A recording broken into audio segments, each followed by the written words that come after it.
Dans cette vidéo, nous allons parcourir quelques notions théologiques à travers l'Antiquité et le début du Moyen-Âge des trois grandes religions, à savoir le judaïsme, le christianisme et l'islam. On va parler de monothéisme, on va parler de logos, de la Trinité, du Christ, de la gnose, de la théologie islamique, etc. Alors attention, il s'agit d'un survol de quelques notions et non d'un cours de théologie complet. Ce sont des raccourcis sur quelques notions qui peuvent intéresser des gens qui cherchent la spiritualité commune à toutes ces religions-là. L'objectif ici est de montrer le squelette théologique commun qui se cache derrière ces trois religions abrahamiques à travers quelques notions de base. Il faut savoir qu'une des ambitions de notre chaîne, c'est de réconcilier tout le monde autour de la spiritualité qui constitue une seule tradition primordiale, quelle que soit la forme religieuse que ça peut prendre. Alors, le plan de cette vidéo est le suivant. D'abord, on va parler des conceptions du divin au niveau de la Bible, surtout de la Bible hébraïque, et on va parler d'un concept qui est très important, qui constitue un petit peu le fil rouge de notre vidéo, qui s'appelle la sagesse divine. Vous allez voir de quoi ça parle. Ensuite, on parlera de la philosophie grecque, disons de l'influence de la philosophie grecque dans le judaïsme et la naissance d'un concept extrêmement important qui s'appelle le logos, pour parler des christianismes primitifs, les christianismes qui ont été perdus, et le christianisme qui a gagné avec ce concept de Trinité, qui a été très influencé justement par ce concept du logos qu'on verra avant. Ensuite, on fera un zoom sur la gnose et les gnostiques. Pourquoi ? Parce que si vous regardez cette chaîne, notre ambition est de décrypter les messages cachés des religions, et ça, c'était le credo des gnostiques, en tant que justement un de ces christianismes perdus. Et puis à la fin, on va développer quelques notions de la théologie islamique et on verra les liens avec le judéo-christianisme qu'il y avait avant et la philosophie, et notamment la philosophie grecque. Alors, pour commencer, nous allons partir d'une conception du divin un peu oubliée, mais qui forme un fil rouge à travers l'histoire de ces trois grandes religions. Et cette conception du divin est ce qu'on appelle la sagesse divine, ou ce que les chrétiens appellent la Sainte Sophie. On va parler de cette sagesse divine et de son corollaire qui s'appelle le logos, qui sont des conceptions du divin existant au sein du judaïsme avant l'avènement du christianisme et de l'islam. Et il faut savoir qu'on retrouve ce concept dans le livre des Proverbes dans la Bible hébraïque. Pourquoi on fait ça ? Parce que c'est cette notion qui nous permet de comprendre d'où vient la conception complexe du Dieu incarné dans l'idée chrétienne de la Trinité, pour ensuite revenir plus tard vers un monothéisme radical qui est l'islam. Alors on passera moins de temps sur le judaïsme et beaucoup plus sur le christianisme et l'islam. Pourquoi ? Parce que la théologie hébraïque est un sujet que je ne connais pas trop dans le détail, donc je ne voudrais pas dire trop de bêtises. Alors sachez que pour faire cette vidéo, je me suis basé sur un certain nombre de sources que vous allez trouver dans le descriptif en bas de cette vidéo. Donc s'il y a des choses qui vous paraissent fausses, sachez que ça vient de ces sources-là. Moi, j'ai absolument rien inventé ici, sauf bien sûr une certaine synthèse et une certaine manière de simplifier et d'adapter ces sujets pour faire une vidéo sur YouTube, quoi. Voilà. Allez, c'est parti. Alors, l'image que vous voyez à l'écran est le basilique Sainte-Sophie, qui est un haut lieu du christianisme oriental, où on trouve des iconographies de ce qu'on appelle la Sainte-Sophie. La Sainte-Sophie, ça veut dire la sagesse divine, et cette sagesse divine est toujours accompagnée de ces trois filles qui sont l'espérance, la foi et la charité. Alors, la sagesse divine est en fait une vieille idée du divin qu'on retrouve déjà dans la Bible hébraïque, et c'est représenté par une figure féminine. Pourquoi ? Parce que la sagesse est comprise ici comme la mère d'autres concepts. Et en plus, le mot pour dire la sagesse, en grec, c'est Sophia, qui est un mot féminin. Alors, dans un premier temps, ce qui est important de comprendre, c'est comment s'est formée l'idée du divin à travers l'histoire. Comme vous le savez, les idées humaines sur Dieu n'ont pas arrêté d'évoluer avec le temps.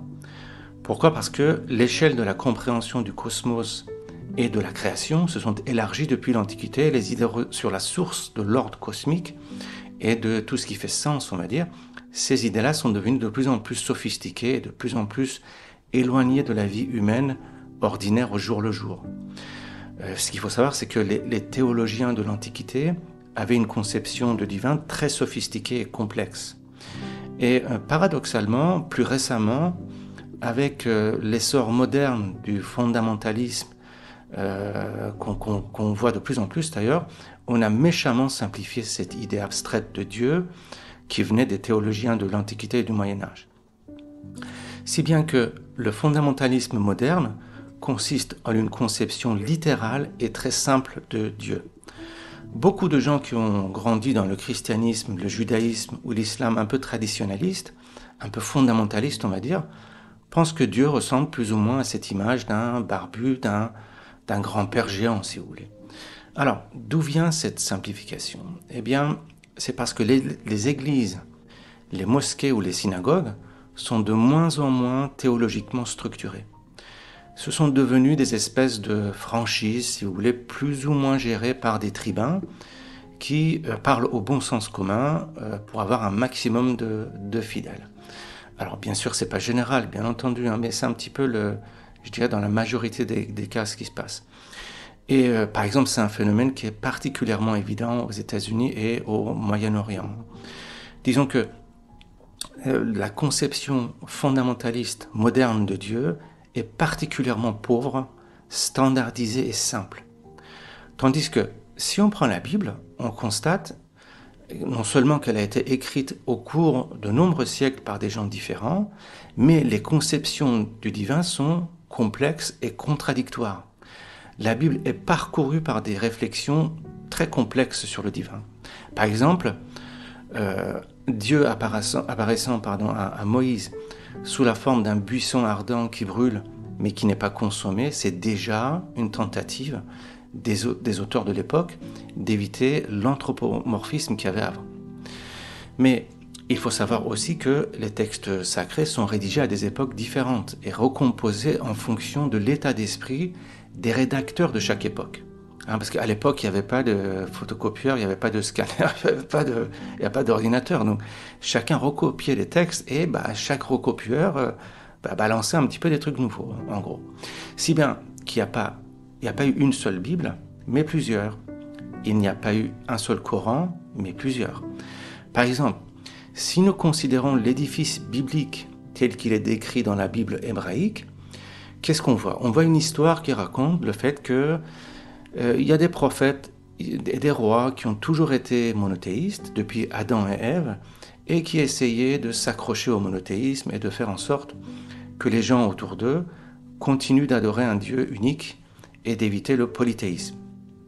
C'est-à-dire que la Bible raconte que tout au long de l'histoire, les gens se détournent du Dieu unique, ce qui conduit à un polythéisme croissant, de sorte qu'avec le temps, il y a des rébellions polythéistes qui ne font qu'augmenter, et c'est finalement la cause de la destruction de Jérusalem selon les auteurs bibliques.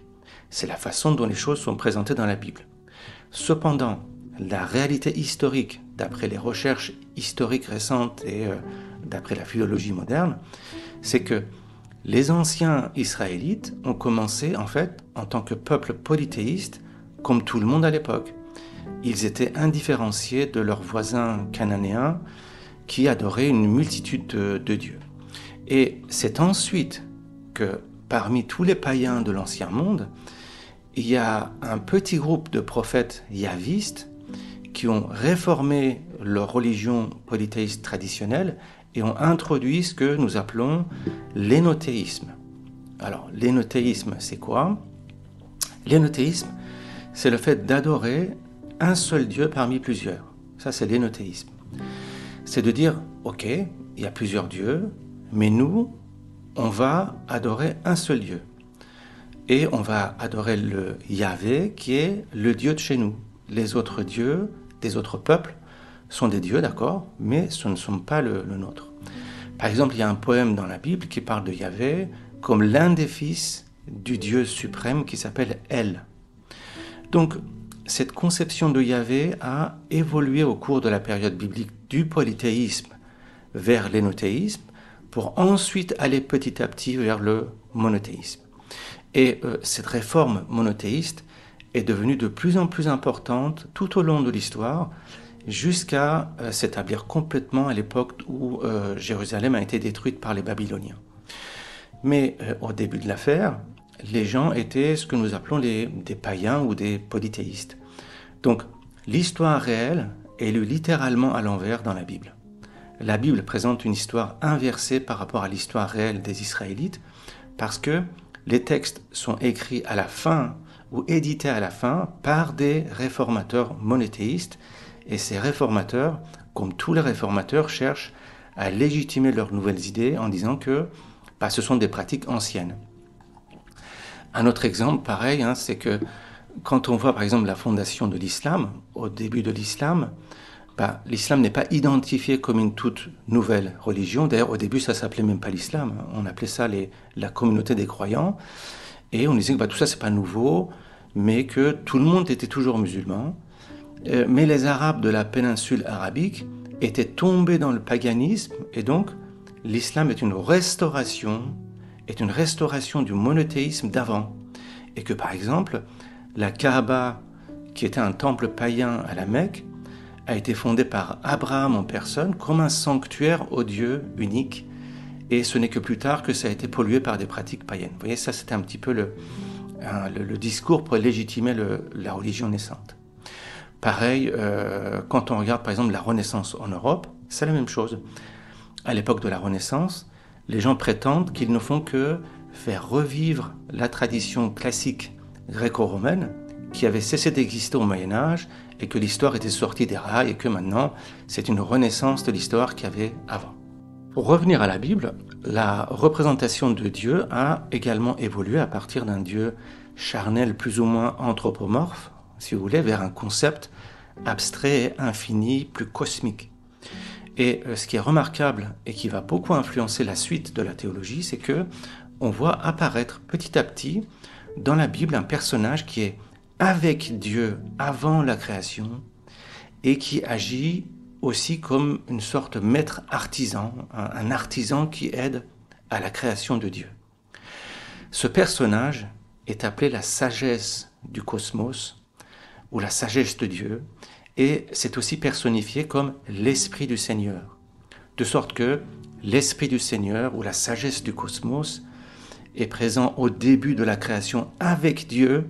Et cet esprit, c'est un esprit mouvant sur la surface des eaux, sur la surface de l'abîme. Vous voyez, on a cette image de quelque chose qui se sépare de Dieu pour créer le monde. Alors, je résume ce que je viens de dire. Comment pouvons-nous donner un sens à tous ces portraits différents de Dieu ? On a vu qu'on part des premières images anthropomorphiques charnelles de Dieu, Dieu comme un homme, vers une image de plus en plus cosmique et des formulations abstraites et secondaires de Dieu, comme l'Esprit de Dieu, la parole de Dieu, la gloire de Dieu, la sagesse de Dieu, etc. Toutes ces expressions peuvent parfois apparaître comme des personnifications de Dieu et qui sont en quelque sorte différentes de Dieu, mais en fait c'est la même chose, c'est pour parler de Dieu. Tout ça, c'est les mêmes attributs que Dieu. C'est-à-dire que ces choses-là sont invisibles, infinies, tout ça comme Dieu. Mais il n'y a pourtant qu'un seul Dieu ayant hérité de toutes sortes de portraits différents et contradictoires dans les différents textes bibliques. Alors, pourquoi il s'est passé une chose comme ça ? Pourquoi il y a une telle prolifération ? Une des hypothèses des historiens est que tous ces textes bibliques sont retranscrits par des penseurs juifs hellénisés, c'est-à-dire influencés par la culture grecque, de la fin de la période du Second Temple, et qui ont tenté de produire une théologie cohérente à l'aide des outils qu'ils ont acquis de la logique et de la philosophie grecque. Tous ces termes, sagesse de Dieu, etc. Alors, il faut savoir qu'à cette époque-là, à l'époque du Second Temple, la plus grande communauté juive dans le monde est basée à Alexandrie en Égypte. Alexandrie qui est une ville hellénisée, c'est-à-dire que sous influence grecque, et qui plus tard est introduite dans l'Empire romain en tant que province d'Égypte. Mais pendant toute la période hellénistique grecque, Alexandrie est essentiellement le centre intellectuel et culturel où se trouvent des musées, des bibliothèques, etc. Et c'est là où on trouve des grands penseurs et des grands philosophes, ils sont tous là. Même après la conquête romaine, Alexandrie reste une très grande ville culturellement importante au début de l'Empire. Et il y a un personnage du nom de Philon d'Alexandrie, qui est extrêmement intéressant et important à regarder parce que on peut comprendre pas mal de notions théologiques émergentes en étudiant les textes de Philon d'Alexandrie. Alors c'est qui ? Philon est un penseur juif très sophistiqué qui écrit la plupart de ses textes en grec, y compris les textes sur la Bible hébraïque. Et il fait une tentative de créer une théologie en utilisant la philosophie grecque. Dans l'histoire, plus tard, il y a un autre penseur qui a essayé de faire la même chose au XVIIe siècle, c'est Spinoza. Il a essayé de produire une théologie, voire même une mystique, mais avec des outils philosophiques et des termes techniques à l'époque où la science commençait à dominer la religion au XVIIe siècle. Vous voyez, on a une vidéo d'ailleurs sur Spinoza, vous pouvez jeter un œil si ça vous intéresse. Donc, pour revenir à Philon d'Alexandrie, il n'était peut-être pas le premier à faire ça, mais c'est le premier dont les œuvres nous sont parvenues et c'est lui qui a essayé d'amener la Bible vers une théologie cohérente, rationnelle. Alors, qu'est-ce qu'il dit, Philon ? Eh bien, il affirme d'abord que l'interprétation allégorique est essentielle pour comprendre la Bible. Donc, il dit que tout ça, c'est symbolique, en fait. Il rejette les représentations anthropomorphiques de Dieu que les textes bibliques héritent des premiers écrivains qui écrivaient sur Yahvé. Et Philon insiste sur le fait que ces passages ne peuvent pas être lus littéralement. Par exemple, quand on lit que Dieu souffle dans les narines d'Adam dans le livre de la Genèse, Philon dit que l'expression souffler veut dire inspirer ou donner de la vie à des choses inanimées et non souffler de l'air. Bon, voilà. Et donc il rejette l'interprétation littérale des textes de la Bible et à la place, dans sa traduction grecque, il présente le Dieu d'Israël en tant que source cosmique infinie en utilisant des termes philosophiques techniques qui étaient très familiers aux philosophes de son temps qui sont appelés les moyens platoniciens. Alors, j'ouvre aussi une petite parenthèse sur la philosophie pour expliquer de quoi ça parle, de quoi on parle quand on parle de moyens platoniciens. Alors, vous connaissez tous Platon et son allégorie de la caverne et sa philosophie sur les idées. En gros, il s'agit de dire que la réalité que nous percevons est une illusion et que la réalité est en fait un monde intelligible qui est fait d'idées éternelles, comme par exemple l'idée de la justice, l'idée du bien, l'idée du beau, etc. C'est ça, en gros, ce que Platon dit, seule la justice est juste. Ça veut dire qu'en fait, il y a une forme de justice qui est éternelle, qui est l'idée de la justice, etc. Bon, on ne va pas rentrer là-dedans.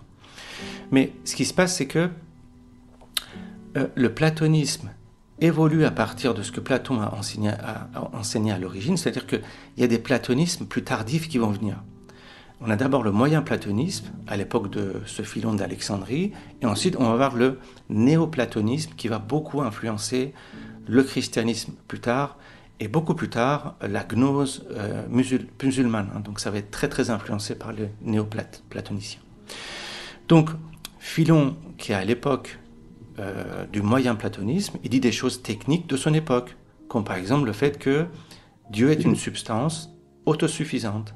Vous voyez, c'est un type d'argument philosophique sur le divin que les philosophes de son époque utilisent pour mettre un petit peu au goût du jour les textes religieux traditionnels. Il faut savoir que ça, c'est ce qu'ont fait aussi auparavant les philosophes grecs en réinterprétant leurs propres textes mythologiques. C'est-à-dire que les philosophes comme Platon, tout ça, ils ont réinterprété la religion grecque antique et ces textes sacrés comme l'Iliade et l'Odyssée d'Homère. Il faut savoir que tout ça, c'était de la religion à l'époque. Donc, ces philosophes-là, on les appelle des philosophes, mais en fait, c'était des réformateurs religieux, vous allez voir pourquoi. Vous voyez, ces philosophes-là, ils ont commencé à réinterpréter ce qui avait été en quelque sorte de conception littérale des dieux anthropomorphes, les Zeus et compagnie, et ils vont considérer tout ça plutôt comme symbolique. C'est la même chose. Par exemple, Platon fait partie des philosophes qui voulaient simplement se débarrasser carrément des mythes. Alors lui, il voulait se débarrasser des mythes traditionnels parce que il a suggéré que quand vous avez toutes ces histoires violentes des dieux, comme par exemple Zeus qui viole sa propre mère, tout ça c'est contraire à l'éthique. Et donc l'argument de Platon, c'est de dire que les vrais dieux, il se comporterait de manière éthique. Il serait en fait l'exemple du bien. De sorte que ces mythes sont nuisibles à la religion grecque, on parle bien de religion, et devraient être éliminés, ces mythes devraient être éliminés, ne peuvent pas être enseignés. Vous voyez, c'est pour ça qu'on peut aussi voir ces philosophes grecs un peu comme des réformateurs religieux de l'époque. En fait, le problème, c'est que l'image des philosophes qu'on a aujourd'hui, ça ne correspond pas du tout à la réalité de l'Antiquité. Tout comme l'image des religions qu'on a aujourd'hui, ça n'a rien à voir avec les religions de l'époque. La philosophie et la religion déjà, c'était non seulement pas des concepts séparés à l'époque, mais elles englobaient plein de choses. Par exemple, la philosophie comprenait des disciplines comme les mathématiques, la logique, la biologie, enfin les sciences naturelles, les sciences humaines, etc. Tout ça, c'était de la philosophie. Et la religion comprenait plein d'activités comme, par exemple, le sport. Le sport était une activité religieuse. La bouffe, le traitement de la bouffe, tout ça, c'était de la religion. La loi civile, les spectacles, le calendrier, la propriété, la sécurité sociale, c'est-à-dire le fait de s'entraider les uns les autres, la santé, soigner les gens, tout ça, ça faisait partie de la religion. Donc, Platon avait fait une réforme de la divinité en disant que le divin est l'idée et la forme du bien, et tout ce qu'on représente en tant que divin doit représenter le bien. Donc, pour Platon, l'idée du bien est la forme la plus grande qui enveloppe tout, et donc la forme du bien est le Dieu transcendant, c'est la source de tout, la source qui crée tout. Ensuite, à l'époque du moyen platonisme, on a commencé à voir un peu différemment la manière dont cette source fonctionne. C'est-à-dire que on a dit d'accord, ok, Dieu c'est la forme du bien, mais la création se passe un peu différemment. C'est-à-dire que Dieu ne crée pas le monde directement. On a commencé à voir la création divine d'une nouvelle manière. Dans le moyen platonisme, la création commence par un premier être qui est séparé de la forme du bien ou de Dieu, et cet être s'appelle le demi-urge. Platon avait aussi avancé le concept de demi-urge, mais ce concept est repris et modifié par le moyen platonisme. Ce concept de demi-urge signifie essentiellement un artisan divin qui émane de Dieu et qui crée le monde. C'est-à-dire que, si vous voulez, Dieu ne met pas les mains dans le cambouis directement. Donc il y a un second être qui va faire ça. Et c'est cet artisan qui réalise le reste de la création, de sorte que dans sa théologie, je reviens à ce Philon d'Alexandrie, il va reprendre ce concept d'artisan et assimile ce rôle de l'artisan divin qui crée le monde à la parole de Dieu. Il appelle ça la parole de Dieu. Et cette parole de Dieu qui crée le monde s'appelle le Logos. C'est ça le Logos. Le Logos, c'est cet artisan divin qui crée le monde et il est aussi confondu avec d'autres concepts comme la sagesse divine ou ce que les chrétiens vont appeler plus tard la Sainte Sophie. Donc vous voyez, le Logos signifie beaucoup plus que le verbe parce que c'est traduit par le verbe, mais c'est beaucoup plus que le verbe. C'est un concept qui est très mal compris. Logos, c'est quoi? Le Logos, c'est la chose qui fait apparaître le monde tel que vous le voyez. C'est la chose qui crée le monde. Et dans les religions primitives, qui étaient très mystiques, le monde n'est pas une apparence, le monde que vous voyez, mais une apparition. Quelque chose fait apparaître le monde. Alors, pour vraiment comprendre ce que veut dire le Logos en tant que création, c'est-à-dire comment on fait apparaître le monde, comment Dieu fait apparaître le monde, on va faire un exercice. Alors, ce que vous allez faire, c'est que vous allez fermer les yeux et vous allez imaginer une maison en ayant les yeux fermés. Imaginez une maison. Fermez les yeux, imaginez une maison et dans votre tête, ce qui se passe, c'est que vous allez avoir une idée d'une maison. Tant que vous avez les yeux fermés, l'idée de cette maison est dans votre tête. Mais par contre, dans votre tête, vous ne voyez pas clairement une maison quand vous avez les yeux fermés. Mais vous avez l'idée d'une maison. Alors il y a peut-être des petites choses, des contours qui s'affichent dans votre tête, mais vous ne voyez pas une maison. Maintenant, ouvrez les yeux et essayez de dessiner cette maison qui est dans votre tête avec un stylo, sur un papier ou simplement je sais pas, avec votre index comme ça sur votre genou, sur votre table, peu importe. Essayez de dessiner cette maison. Si vous étiez Dieu en personne, l'idée de la maison que vous avez eue dans votre tête, c'est la création divine.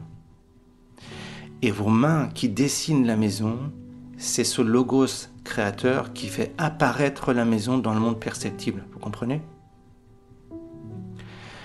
Et ce concept de logos, qui fait apparaître les choses, devient un concept très important à partir de là. Pourquoi? Parce que le problème, c'est que ce Dieu est devenu tellement cosmique, est devenu tellement abstrait, qui est devenu complètement inconnaissable. Alors que le logos est un être discernable. Avec un peu d'effort, on peut comprendre et connaître le logos, mais même si on fait beaucoup d'efforts, tout ça, on ne peut pas comprendre Dieu. Par exemple, si je reprends mon analogie du dessin que vous avez fait, un dessin d'une maison, en disant que, imaginez que vous êtes Dieu, on ne peut pas connaître qui vous êtes dans votre tête. Par exemple, imaginez que vous êtes Dieu en train de dessiner la maison, on ne peut pas connaître qui vous êtes dans votre tête, à l'intérieur de vous. Moi, je ne peux pas dire qui vous êtes. Même vous ne savez pas qui vous êtes réellement. Par contre, quelqu'un d'autre, une tierce personne, peut observer et toucher vos mains qui ont créé la maison sur le papier.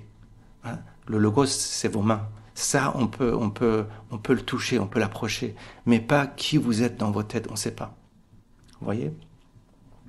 Et en touchant vos mains, en embrassant vos mains, on peut s'approcher de vous en tant que Dieu. C'est-à-dire que en touchant le logos, en embrassant ses mains ou ses pieds, on peut approcher le divin. Par exemple, dans le christianisme, ce logos est identifié à Jésus, donc symboliquement pour les chrétiens, en s'approchant du pied de Jésus. Par exemple, vous voyez là l'image qui s'affiche, donc c'est une image qui vient de la Bible où vous avez une femme légère, une prostituée, qui peut s'approcher du salut divin. Comment il fait? Regardez l'image. Cette femme parfume le pied de Jésus avec ses cheveux. Il embrasse et il parfume le pied de Jésus avec ses cheveux. Regardez comme c'est beau comme symbole. Cette femme, c'est une femme légère, c'est une prostituée. C'est quoi? Ça représente notre mental qui se prostitue au monde des perceptions au lieu de se donner à l'esprit.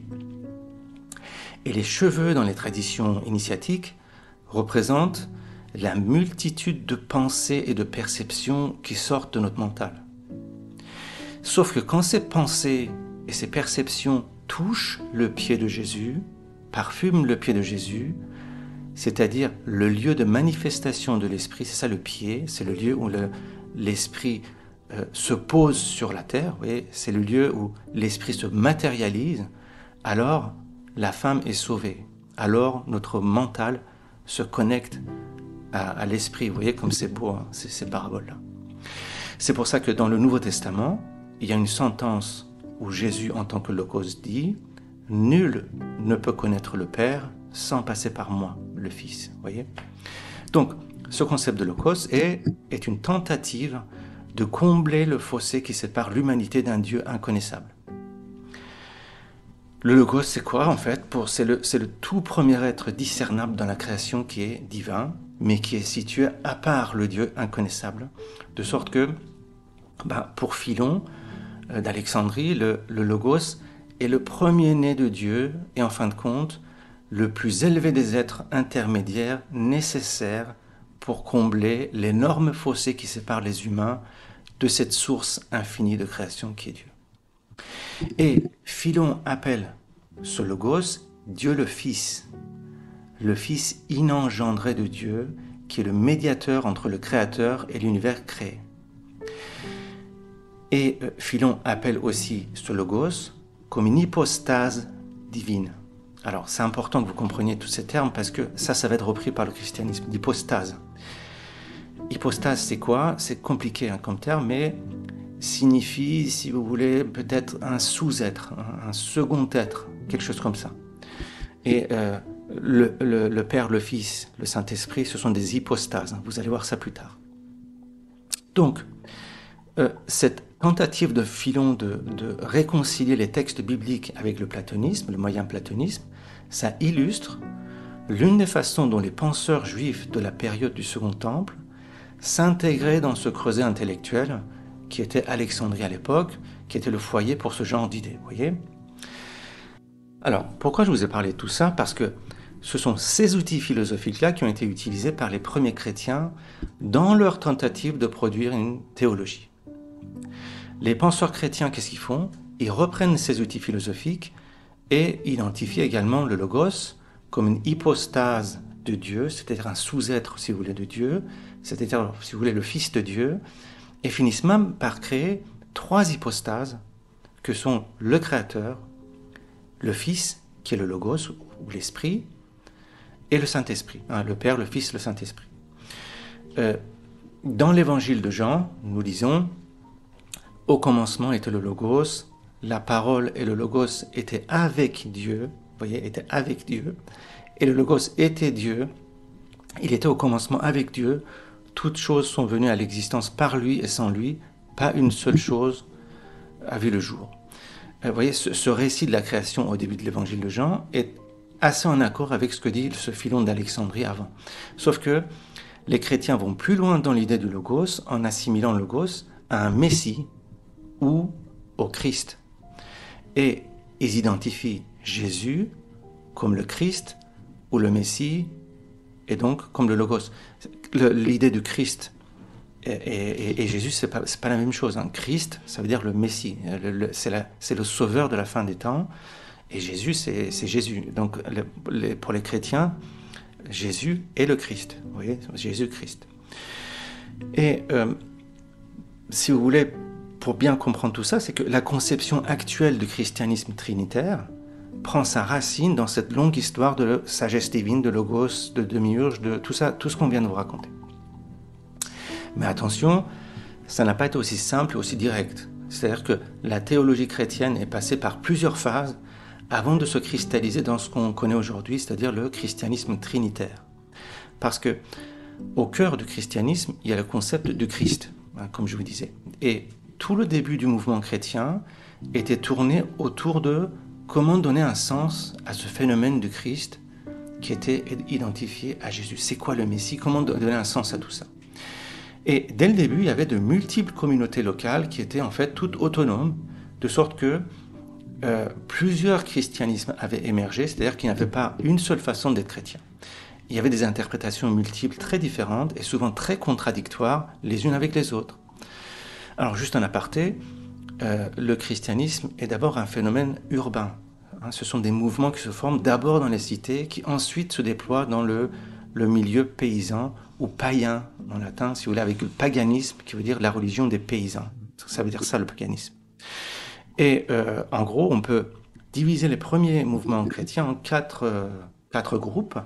Il y a le groupe proto-orthodoxe, les ébionites, les marcionites et les gnostiques. Il y en a eu d'autres peut-être, mais enfin, en gros, c'est les 4 groupes les plus connus. Et ce sont tous des groupes qui existent au IIe siècle après Jésus-Christ. Plus tard, sous le règne de Constantin en Byzance, ça sera plus tard, les Byzantins choisissent, lors d'une assemblée, si vous voulez, qui s'appelle le concile de Nicée en l'an 325, ils choisissent les proto-orthodoxes, le groupe proto-orthodoxe, comme seul groupe légitime, et les autres groupes vont être déclarés comme hérétiques. Mais avant Constantin, avant 325, il n'y a pas eu une seule structure de l'Église, il n'y avait pas d'autorité centrale, ce genre de choses. Et vers le IIe siècle, il y a déjà plusieurs christianismes concurrents, c'est-à-dire qu'ils ne sont absolument pas d'accord les uns avec les autres, et ils écrivent chacun différemment leurs textes. Mais bon, les proto-orthodoxes finissent par gagner, et c'est donc finalement leur version qui est devenue la religion d'État de l'Empire romain, et c'est cette version-là qu'on connaît maintenant. Alors, ça ne signifie pas nécessairement qu'ils avaient raison, mais ça veut dire que la version proto-orthodoxe était plus utile pour consolider l'Empire romain. Il y avait des aspects politiques, si vous voulez, derrière tout ça. Et ces proto-orthodoxes qui vont gagner se retrouvent avec une christologie, c'est-à-dire que l'étude du Christ, si vous voulez, donner un sens au Christ, c'est ça la christologie. Ils vont se retrouver avec une christologie très complexe où Jésus est pleinement humain et pleinement divin. C'est une théologie complexe avec l'idée que le Père, Jésus et l'Esprit sont tous les trois Dieu, mais que Jésus n'est pas le Père, l'Esprit n'est pas le Jésus, Jésus n'est pas l'Esprit, etc. Mais attention, les proto-orthodoxes sont totalement monothéistes. Même s'ils ont trois personnes, trois hypostases, vous voyez, comme on a dit, dans un seul Dieu, ils sont très sérieux au sujet de l'idée qu'il n'y a qu'un seul Dieu. On parlera de ça un peu plus tard. Alors, un des groupes, ça s'appelle les Ébionites. On va parler de ces groupes-là, ces groupes chrétiens. Un des groupes, c'est les Ébionites. Alors, c'est quoi les Ébionites? C'est très intéressant. Les Ébionites sont ce qu'on appelle les judéo-chrétiens, c'est-à-dire des Juifs qui ont adopté Jésus-Christ en tant que Messie. C'est ça, les judéo-chrétiens. Et ils vivent principalement en Palestine et ils continuent de pratiquer la loi juive, c'est-à-dire qu'ils pratiquent des choses comme la circoncision ou des pratiques alimentaires, tout ce que les autres chrétiens ont abandonné petit à petit. Les Ébionites, ils avaient leur propre évangile qui est lié à Matthieu et ils ne calculent absolument pas l'apôtre Paul, le Saint Paul. Alors pourquoi je vous parle de Paul, de Saint Paul? Parce que c'est très important à comprendre la place de Saint Paul dans tout ça. Alors c'est qui cet apôtre Paul, Saint Paul? C'est un personnage qui s'appelle Paul de Tarse, ou ce qu'on appelle Saint Paul. C'est un personnage du 1er siècle et qui est mort vers l'an 67 à Rome. C'est un juif et un citoyen romain de naissance qui, au début de sa carrière, qu'est-ce qu'il fait? Il persécute les disciples de Jésus avant de devenir chrétien lui-même et de se revendiquer l'apôtre de Jésus, bien qu'il n'appartienne absolument pas aux 12 apôtres de Jésus, mais il est venu plus tard. Et ce Saint Paul devient l'une des figures majeures de la diffusion du christianisme en dehors des cercles juifs et judéo-chrétiens, parce que, en fait, il cible des populations non juives. Donc, c'est Saint Paul qui est à l'origine de l'expansion du christianisme. Et c'est grâce à Saint Paul, parce que lui, il va cibler les populations non juives. On l'appelle l'apôtre des gentils. Les gentils, c'est un autre mot pour désigner les non juifs. Donc, son credo, c'est quoi? C'est de laisser de côté toutes les contraintes du judaïsme, comme la circoncision, les rituels alimentaires, etc., pour convertir plus facilement les populations non juives. Donc, vous voyez, les Ébionites, puisque ce sont ils pratiquent les pratiques juives, en fait, donc ils vont se détacher de Saint Paul et ils vont se rattacher à un autre personnage qui est venu à la même époque que Saint Paul. Il y a un autre personnage qui s'appelle Jacob, qui était le frère de Jésus, soi-disant, ou pour de vrai, j'en sais rien, mais ce Jacob qui s'est écrit comme quoi il était le frère de Jésus, ce Jacob que les chrétiens appellent Jacques, c'est Jacob, et que les Anglais appellent James, Jacques, Jacob, c'est la même chose.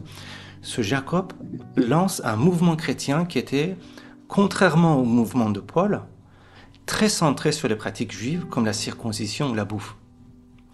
Et les Ébionites sont les descendants de ce mouvement mené par Jacob ou Jacques. Donc, pour les Ébionites, Paul faisait un peu figure de traître parce qu'il avait abandonné les pratiques juives. Donc, les écrits de Paul n'entraient pas du tout dans le Nouveau Testament des Ébionites.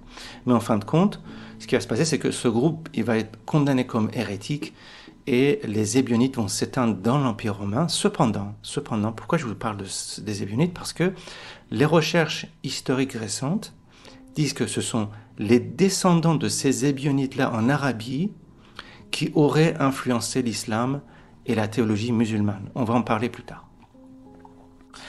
Alors, l'autre groupe, c'est les Marcionites. Alors, ensuite, il y a les Marcionites qui sont des chrétiens qui sont dualistes et hellénisés. Ce sont si vous voulez, des Grecs convertis et ils sont dualistes. Ce sont des gens qui avaient été des Grecs païens et qui ne sont pas non plus particulièrement enthousiasmés par l'héritage juif du christianisme. En gros, ils ne veulent pas pratiquer les pratiques juives. Enfin, en gros, ils ne veulent pas se faire couper la teub, quoi. Ça peut se comprendre, voilà. Et à l'inverse des Ébionites, les Marcionites considèrent Paul comme le principal fondateur du christianisme. Donc, ils se basent sur les écrits de saint Paul et aussi sur des passages de l'évangile de Luc, qui est l'évangile le plus grec. Il y a 4 évangiles qui sont un peu différents. Donc, l'évangile de Luc, c'est le plus grec, on va dire. Et les Marcionites sont aussi des dualistes. Et c'est-à-dire qu'ils croient en une bataille du bien contre le mal. Et attention, tenez-vous bien, ils identifient spécifiquement le mal, le Dieu maléfique. Il y a un bon Dieu et un Dieu maléfique. Ils identifient ce Dieu maléfique, Dieu qui est en charge de la force du mal, comme le Dieu de l'Ancien Testament. Ils disaient que le Dieu de l'Ancien Testament était en fait le diable en personne qui causait le déluge et des choses violentes. Parce que le Père aimant dont saint Paul en parle ne peut pas être le Dieu violent et injuste de l'Ancien Testament. Ça, c'était la position des Marcionites. Donc, ils rejettent vraiment l'héritage juif et essayent de purger autant que possible le mouvement des pratiques juives. Et enfin, il y a le quatrième groupe chrétien est le mouvement des gnostiques.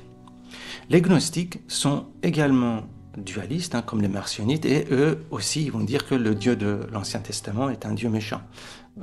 C'est-à-dire que, qu'est-ce qu'ils vont faire? Ils vont créer une sorte de mythologie très élaborée pour expliquer comment le monde est devenu ce qu'il est, entre un Dieu bon et un Dieu maléfique qui, comme je vous le disais, pour eux, c'est également le Dieu de l'Ancien Testament, un peu comme les Marcionites.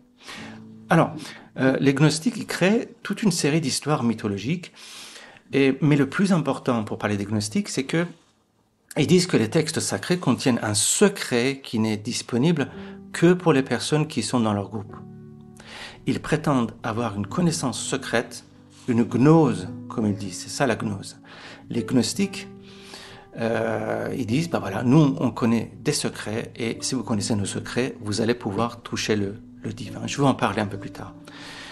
Ce qu'il faut comprendre aussi, c'est que les gnostiques rejettent aussi l'idée que Jésus est humain. Pour eux, c'est le Dieu mauvais qui a créé toute la matière physique, et le bon Dieu, le Dieu bon, c'est le Dieu de l'esprit, ou des idées platoniciennes, si vous voulez.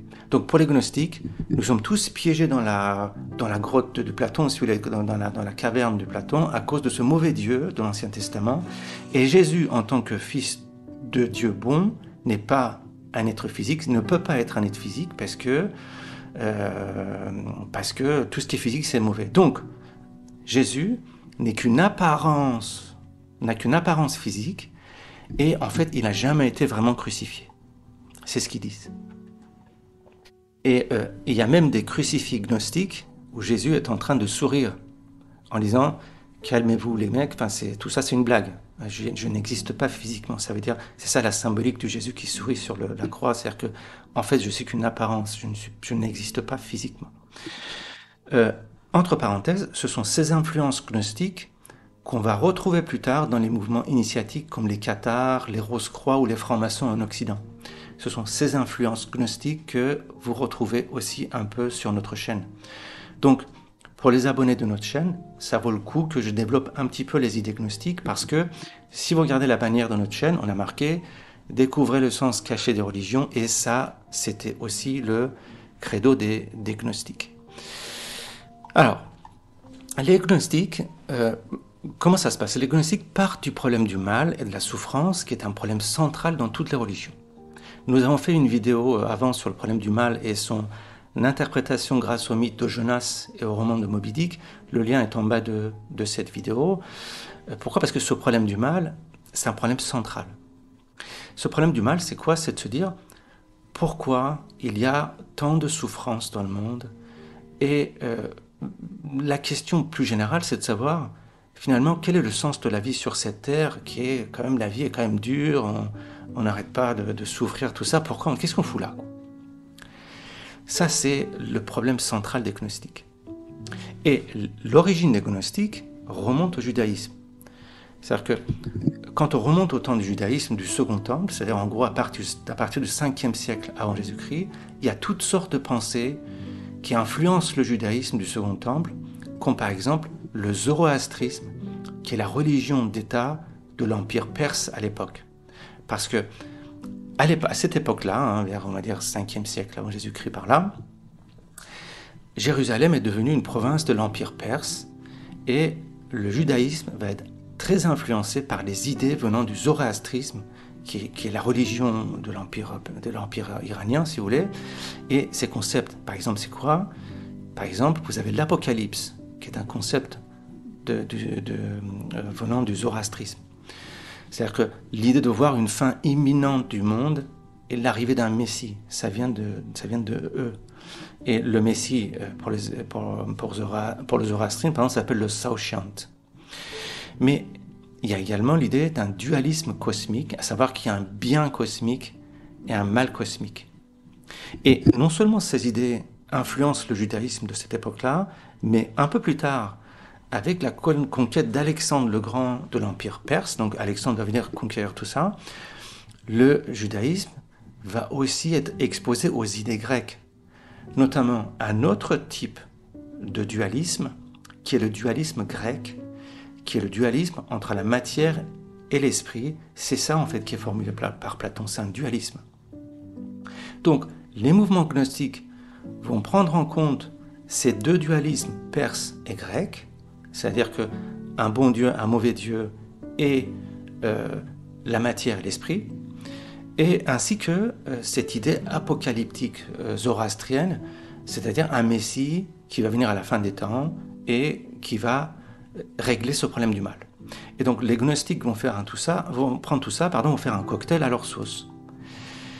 Et ce qu'ils font, c'est que durant ce christianisme primitif, l'Ancien Testament, pour certains chrétiens de cette époque-là, n'est pas toujours perçu comme un livre éthique. Ils ont le même problème que les Grecs à l'époque de Platon avec leur mythologie, vous voyez. Par exemple, si on prend l'histoire de Noé, Dieu voit que la terre était corrompue et il va détruire la terre et tous ses habitants, sauf Noé et ses compagnons. Dans la Bible, il y a aussi l'histoire d'Abraham et de son fils Isaac. Dieu met Abraham à l'épreuve et lui demande d'égorger son propre fils. C'est-à-dire que Dieu ordonne quelque chose d'assez horrible à Abraham. Tout ça, ils les lisent à la lettre. Ils savent pas ils voient pas ça comme des symboles. Alors, ce sont des symboles, tout ça. D'ailleurs, regardez notre chaîne, on interprète tout ça, l'aspect symbolique de tout ça. Par exemple, il y a une autre histoire, c'est dans le livre de Josué, l'Éternel dit à Josué de conquérir Jéricho et de massacrer tous les habitants, vieillards, femmes, enfants, tout. Vous voyez. Donc, certaines personnes à l'époque, ils ont lu tout ça littéralement et se sont posé des questions sur la nature de ce Dieu de l'Ancien Testament. Et notamment les gnostiques qui font partie de ces gens-là, et qu'est-ce qu'ils font? Ils vont réécrire leur propre version de la Genèse et du cosmos, avec une histoire sacrée, gnostique, écrite dans un livre qui s'appelle l'Apocryphe de Jean, ou le livre secret de Jean, qui date du IIe siècle après Jésus-Christ. Et ce texte, c'est quoi? Le livre secret de Jean des gnostiques, c'est un texte qui revoit l'histoire de la création et de la Genèse dans un contexte différent et explique comment le cosmos tout entier a été créé et quel est son but. Et les gnostiques essayent avec leur mythologie d'expliquer quel est le sens de la vie. Et dans ce livre secret de Jean, Dieu est présenté en tant que monade. Alors ça, c'est super important à comprendre. Alors c'est quoi une monade? Alors le terme monade veut dire unité. Et cette unité est double. C'est à la fois l'unité suprême, l'un, le Dieu, le principe unique. Ça s'appelle le macrocosme. Mais aussi, c'est des petites unités, c'est des petites monades qui sont en fait des humains, des petites monades, en tant que petits éléments spirituels. C'est-à-dire que nous, les humains, nous sommes des petites monades, des petits microcosmes, images du macrocosme. Alors là, je pense que j'ai perdu pas mal de gens, il y a des gens qui ont déjà zappé tout ça, Mais vous inquiétez pas, je vous explique un petit peu tout ça. C'est pas très simple, hein, mais je vais essayer de vous expliquer ça avec un schéma pour peut-être mieux comprendre cette notion de monade qui est extrêmement complexe et extrêmement importante si vous êtes intéressé par la mystique et la spiritualité, si vous faites de la méditation, ce genre de truc, il faut que vous compreniez ça parce que ça parle de ça. Donc regardez l'image qui s'affiche. Cette image, en fait, ça vient d'une vidéo qu'on a fait sur l'évangile de Thomas, qui est un texte qui contient justement des éléments gnostiques. Donc c'est pour ça que j'affiche cette image-là.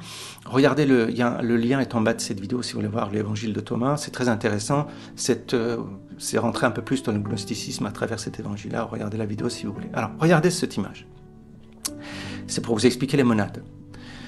C'est quoi cette image? C'est l'image d'une femme qui est dans une salle où il y a des miroirs partout. Et que reflète chaque miroir? Eh bien, une certaine perspective de cette femme. Les images reflétées par les miroirs sont toutes différentes, vous êtes d'accord? Il y a plusieurs perspectives, mais pourtant, chaque miroir ne reflète que la même personne, cette femme. Alors, imaginez que la monade suprême soit cette femme. Imaginez que cette femme soit Dieu. Dans ce cas, chaque image sur chaque miroir est une monade minimale. La monade suprême, c'est Dieu, ou l'esprit universel. L'image qu'il y a sur un miroir, c'est cette monade minimale en tant que l'âme humaine, c'est-à-dire une perspective de l'esprit universel. Vous voyez? Et le support de chaque petite image, c'est quoi? C'est un petit miroir. Ça veut dire que chaque petit miroir représente le mental d'un être humain. C'est-à-dire que, si vous voulez, le miroir, c'est un mental humain. L'image qu'il y a sur le miroir, c'est la conscience ou l'âme humaine, si vous voulez. Le problème, c'est que nous, en tant qu'égaux, c'est-à-dire en tant que Nadia, Cyril, Julie, Rachid, ce que vous voulez, je ne sais pas, en tant qu'égaux, nous, on croit être un de ces miroirs. Mais en fait, vous êtes en réalité l'image de cette femme qui est en train de se regarder à travers tous ces miroirs. Vous comprenez? Et quel est le but des gnostiques? C'est de casser ce miroir qui est votre ego pour que vous vous rendiez compte que vous êtes en fait l'image de cette femme et non le miroir. Vous voyez? Ça veut dire que vous êtes un bout de cette monade suprême qui est Dieu, représenté ici par cette femme, sous forme de l'image qui apparaît sur la surface de chaque miroir. Ça veut dire que vous êtes votre âme, qui est une image de Dieu, et non votre mental ou votre ego, qui est juste le support de votre âme. Vous comprenez? C'est pas évident, hein. Donc, ce qu'il faut comprendre, c'est que cette femme qui représente Dieu ou la monade suprême est en fait une intelligence ou un esprit. Et parce que Dieu, c'est un esprit, c'est une intelligence, si vous voulez. Et que l'image de cette bonne femme sur la surface de chaque miroir est aussi un bout d'intelligence ou d'esprit. Ça veut dire que l'image de Dieu ou de la femme sur la photo est votre âme ou votre conscience, si vous voulez. C'est-à-dire que c'est un esprit, c'est une intelligence. Et le miroir, c'est quoi? C'est votre mental, c'est-à-dire que c'est quelque chose de matériel, fait de perception et de pensée, vous comprenez? Dans les mouvements spirituels, l'âme ou la conscience, c'est ça l'esprit. Par contre, les pensées, les émotions, les perceptions que vous avez dans vos têtes, puisque c'est généré par des perceptions matérielles externes, c'est du matériel. Une pensée, c'est pas quelque chose de spirituel, c'est quelque chose de matériel. C'est ça qu'il faut bien comprendre. Et c'est pour ça que vous croyez que vous êtes le miroir, parce que on est juste conscient de ses pensées, ses émotions, ses perceptions. On n'est pas conscient de notre conscience. Vous comprenez? Seulement, la chose qui fait que vous vous sentez exister, que vous vous sentez vivant, la chose qui fait que vous vous sentez présent au monde, c'est pas le miroir, c'est l'image de Dieu qui est sur la surface du miroir, vous comprenez? C'est-à-dire que c'est votre conscience ou votre âme. Et votre conscience ou votre âme, c'est pas votre ego, c'est pas vous en tant que, je sais pas moi, Cyril ou Nadia, c'est votre conscience qui est une image de Dieu. Il y a un penseur musulman du nom de Davicenne qui a une parabole pour expliquer tout ça. Cette parabole s'appelle l'homme volant ou l'homme suspendu. Qu'est-ce que c'est que cette parabole? Imaginez un homme suspendu dans un vide total. Il est totalement isolé. Il a strictement aucune perception de rien. L'homme est suspendu comme ça dans le vide. Il voit rien, il entend rien, il touche rien, etc. Mais cet homme-là, malgré qu'il n'ait aucune perception, il sent et il expérimente en lui qu'il est présent, qu'il existe. Ce sentiment de présence au monde, ou ce sentiment d'existence individuelle, que les philosophes appellent ipséité, ils appellent ça ipséité, c'est ça qui est représenté par l'image de la bonne femme sur le miroir. Vous comprenez? Et le miroir physique représente les perceptions et les pensées de l'être humain. Voilà un petit résumé de la conception divine selon les gnostiques qui est compliqué. Il y a une seconde partie aussi à comprendre pour comprendre les gnostiques, c'est de comprendre comment ils expliquent la création du monde dans leur livre Secret de Jean. Jusque-là, je vous ai parlé de comment ils expliquent Dieu ou l'esprit. Maintenant, je vais vous expliquer comment ils expliquent la création du monde par l'esprit ou par Dieu. Comment se passe la création du monde matériel, le monde que vous voyez autour de vous, à partir de cette monade suprême. Alors, ce qu'ils racontent, c'est que d'abord, cette monade suprême se met à penser. Pourquoi? Parce que la monade, c'est un esprit, c'est une intelligence. Ça fait quoi un esprit, une intelligence, ça fait quoi? Un esprit, une intelligence, ça fait quoi? Ça imagine et ça pense. Voilà tout ce que ça fait, ça ne fait pas autre chose. Et donc, la pensée de la monade produit ce qu'eux ils appellent des éons, un éon, E-E-O-N. C'est quoi un éon? C'est une émanation de cette monade suprême, de ce Dieu, et il y en a 5. Ils les appellent le barbello, la connaissance, la vérité, le Christ et la sagesse. Donc, vous voyez, le Christ, pour les gnostiques, c'est un néon, c'est-à-dire une émanation de la monade, de la forme suprême de Dieu. Sauf que, d'après les gnostiques, il va y avoir un bug dans tout ça. Il va y avoir un bug qui va être à l'origine du mal et de la souffrance que nous connaissons, nous, en tant qu'êtres physiques. Ce bug, c'est quoi? C'est que le dernier des éons, qui s'appelle Sophia, c'est-à-dire la sagesse, elle veut imiter Dieu, faire comme la monade suprême en pensant et en créant un truc. Parce que, vous voyez, il suffit que Dieu pense à un truc et hop, ce truc-là est créé. Que la lumière soit, ça veut dire ça, vous voyez, boum, je pense à un truc et ça apparaît. Rappelez-vous, quand je vous ai parlé de Logos, imaginez la maison, elle est dessinée là, c'était pour expliquer ces choses-là. Donc, cette Sophie veut produire un être, tout comme Dieu, mais sans le consentement de Dieu suprême. Et elle veut faire ça en loose day comme ça, en passant sur le côté, parce qu'elle veut s'amuser, quoi. Et qu'est-ce qui se passe? Comme elle n'avait pas le consentement de Dieu, là, elle produit un bug, c'est-à-dire que la Sophia met au monde un être qui s'appelle Yaldabaoth. Et le secret de ce livre, Secret de Jean des Gnostiques, c'est que ce Yaldabaoth est en fait Yahvé, le Dieu de l'Ancien Testament, qui est une sorte d'anomalie ou de diable, et c'est de là d'où vient tout le mal dans le monde.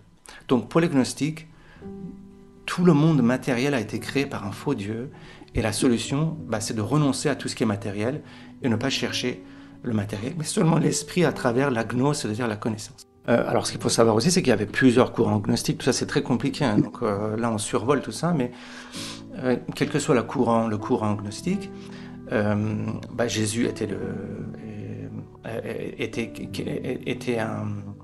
l'envoyé de Dieu qui avait laissé à ses plus proches disciples des enseignements secrets qui leur permettaient de faire la connaissance directe de la monade, de Dieu, vous voyez.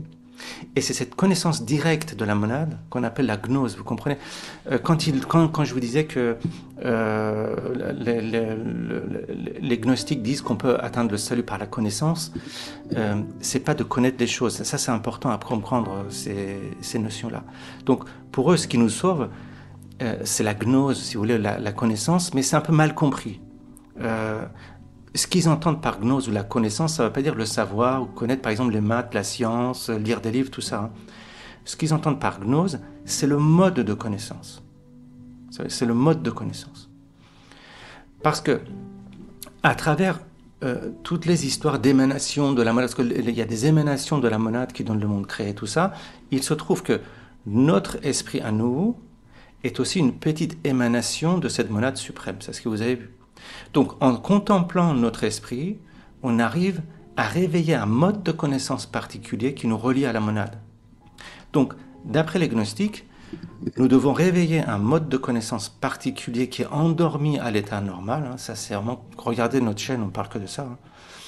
Et c'est ce mode de connaissance particulier qui permet de nous connecter au vrai Dieu, c'est-à-dire de connaître la monade. Ce mode de connaissance, c'est ce que plus tard d'autres gnostiques, notamment les gnostiques musulmans, vont désigner sous le terme de présence. La présence veut dire un mode de connaissance qui nous met en présence de Dieu. Ça veut dire ça. Ça ne veut pas dire vivre le moment présent, profiter de la vie, c'est pas tous ces trucs New Age. La présence, c'est un état cognitif extrêmement difficile à atteindre et parfois extrêmement terrifiant parce que ça casse le mental et ça met en présence de la monade suprême dont l'image est gelée dans votre mental, vous voyez. Dans la Bible ou dans le Coran, par exemple, vous avez ces expressions qui parlent de la peur de Dieu, les genoux qui tremblent devant Dieu. Pourquoi ? Parce que avant d'atteindre cet état cognitif de présence, par la gnose, en activant ce mode de connaissance, vous aurez l'impression de mourir pour de vrai. Parce que votre circuit de fonctionnement cérébral par défaut se déconnecte et vous fait croire à une mort physique. C'est quand ce circuit se déconnecte que vous allez allumer le mode de connaissance de présence. Voyez ? Donc, ce que les gnostiques proposaient à l'époque, aujourd'hui on appelle ça l'éveil spirituel, sauf que, bon, malheureusement, c'est contaminé et se transformé par les marchands du temple en business, alors que c'est quand même des choses pas évidentes, quoi. Voilà, un petit résumé du mouvement gnostique qui, au IIe siècle, faisait partie d'un tas de christianismes différents que je viens de mentionner. Ce qui va se passer, c'est que plus tard, un seul courant va l'emporter, c'est le mouvement proto-orthodoxe. C'est-à-dire que petit à petit, au fil de l'histoire, certains des différents rivaux majeurs entrent en déclin, de sorte que, par exemple, les chrétiens juifs respectueux de la loi juive sont maintenant très mis à l'écart. Ils ne sont pas aussi importants. Et c'est aussi vrai pour d'autres groupes comme les gnostiques, les marcionites. Et petit à petit, le christianisme s'appuie sur les idées du groupe proto-orthodoxe pour devenir finalement orthodoxe / catholique de la tradition nicéenne. Mais il y a encore énormément de diversité au sein de ce groupe. Pourquoi ? Même de ce groupe proto-orthodoxe, parce qu'en fait, toutes les petites communautés chrétiennes proto-orthodoxes sont fonctionnellement indépendantes les unes des autres. C'est-à-dire que c'est le même groupe de pensée proto-orthodoxe, mais il y a plein de sectes différentes. Mais plus tard, avec la conversion de l'empereur byzantin Constantin, le christianisme se rassemble en une seule institution qui est soutenue par le gouvernement romain lui-même. Ça devient la religion de l'Empire, si vous voulez. Donc, dans cette toile de fond, le problème théologique principal, c'est plus le problème de Dieu, de Trinité, tout ça, c'est la christologie. C'est-à-dire que comment donner un sens maintenant qu'on a résolu le problème de Dieu, comment donner un sens maintenant au phénomène du Christ ? Et les chrétiens essayent de donner un sens à Jésus avec la christologie, qui était un mot technique, si vous voulez, pour décrire les nombreuses façons dont les chrétiens ont essayé de donner un sens au Jésus historique, ou au Jésus tel qu'il est décrit dans les... Alors, attention. Il y a 3 Jésus. Qu'il faut bien séparer pour comprendre tout de quoi on parle ici. Il y a 3 Jésus, 3 concepts, 3 notions de Jésus différents, si vous voulez. Premièrement, nous avons le Jésus historique de Nazareth. C'est un personnage historique. On ne connaît pas grand-chose d'ailleurs sur ce personnage historique. Deuxièmement, nous avons l'homme divin, le Jésus-Christ, tel qu'il est dépeint dans les Écritures, dans les évangiles et tout ça. C'est le Jésus des Écritures.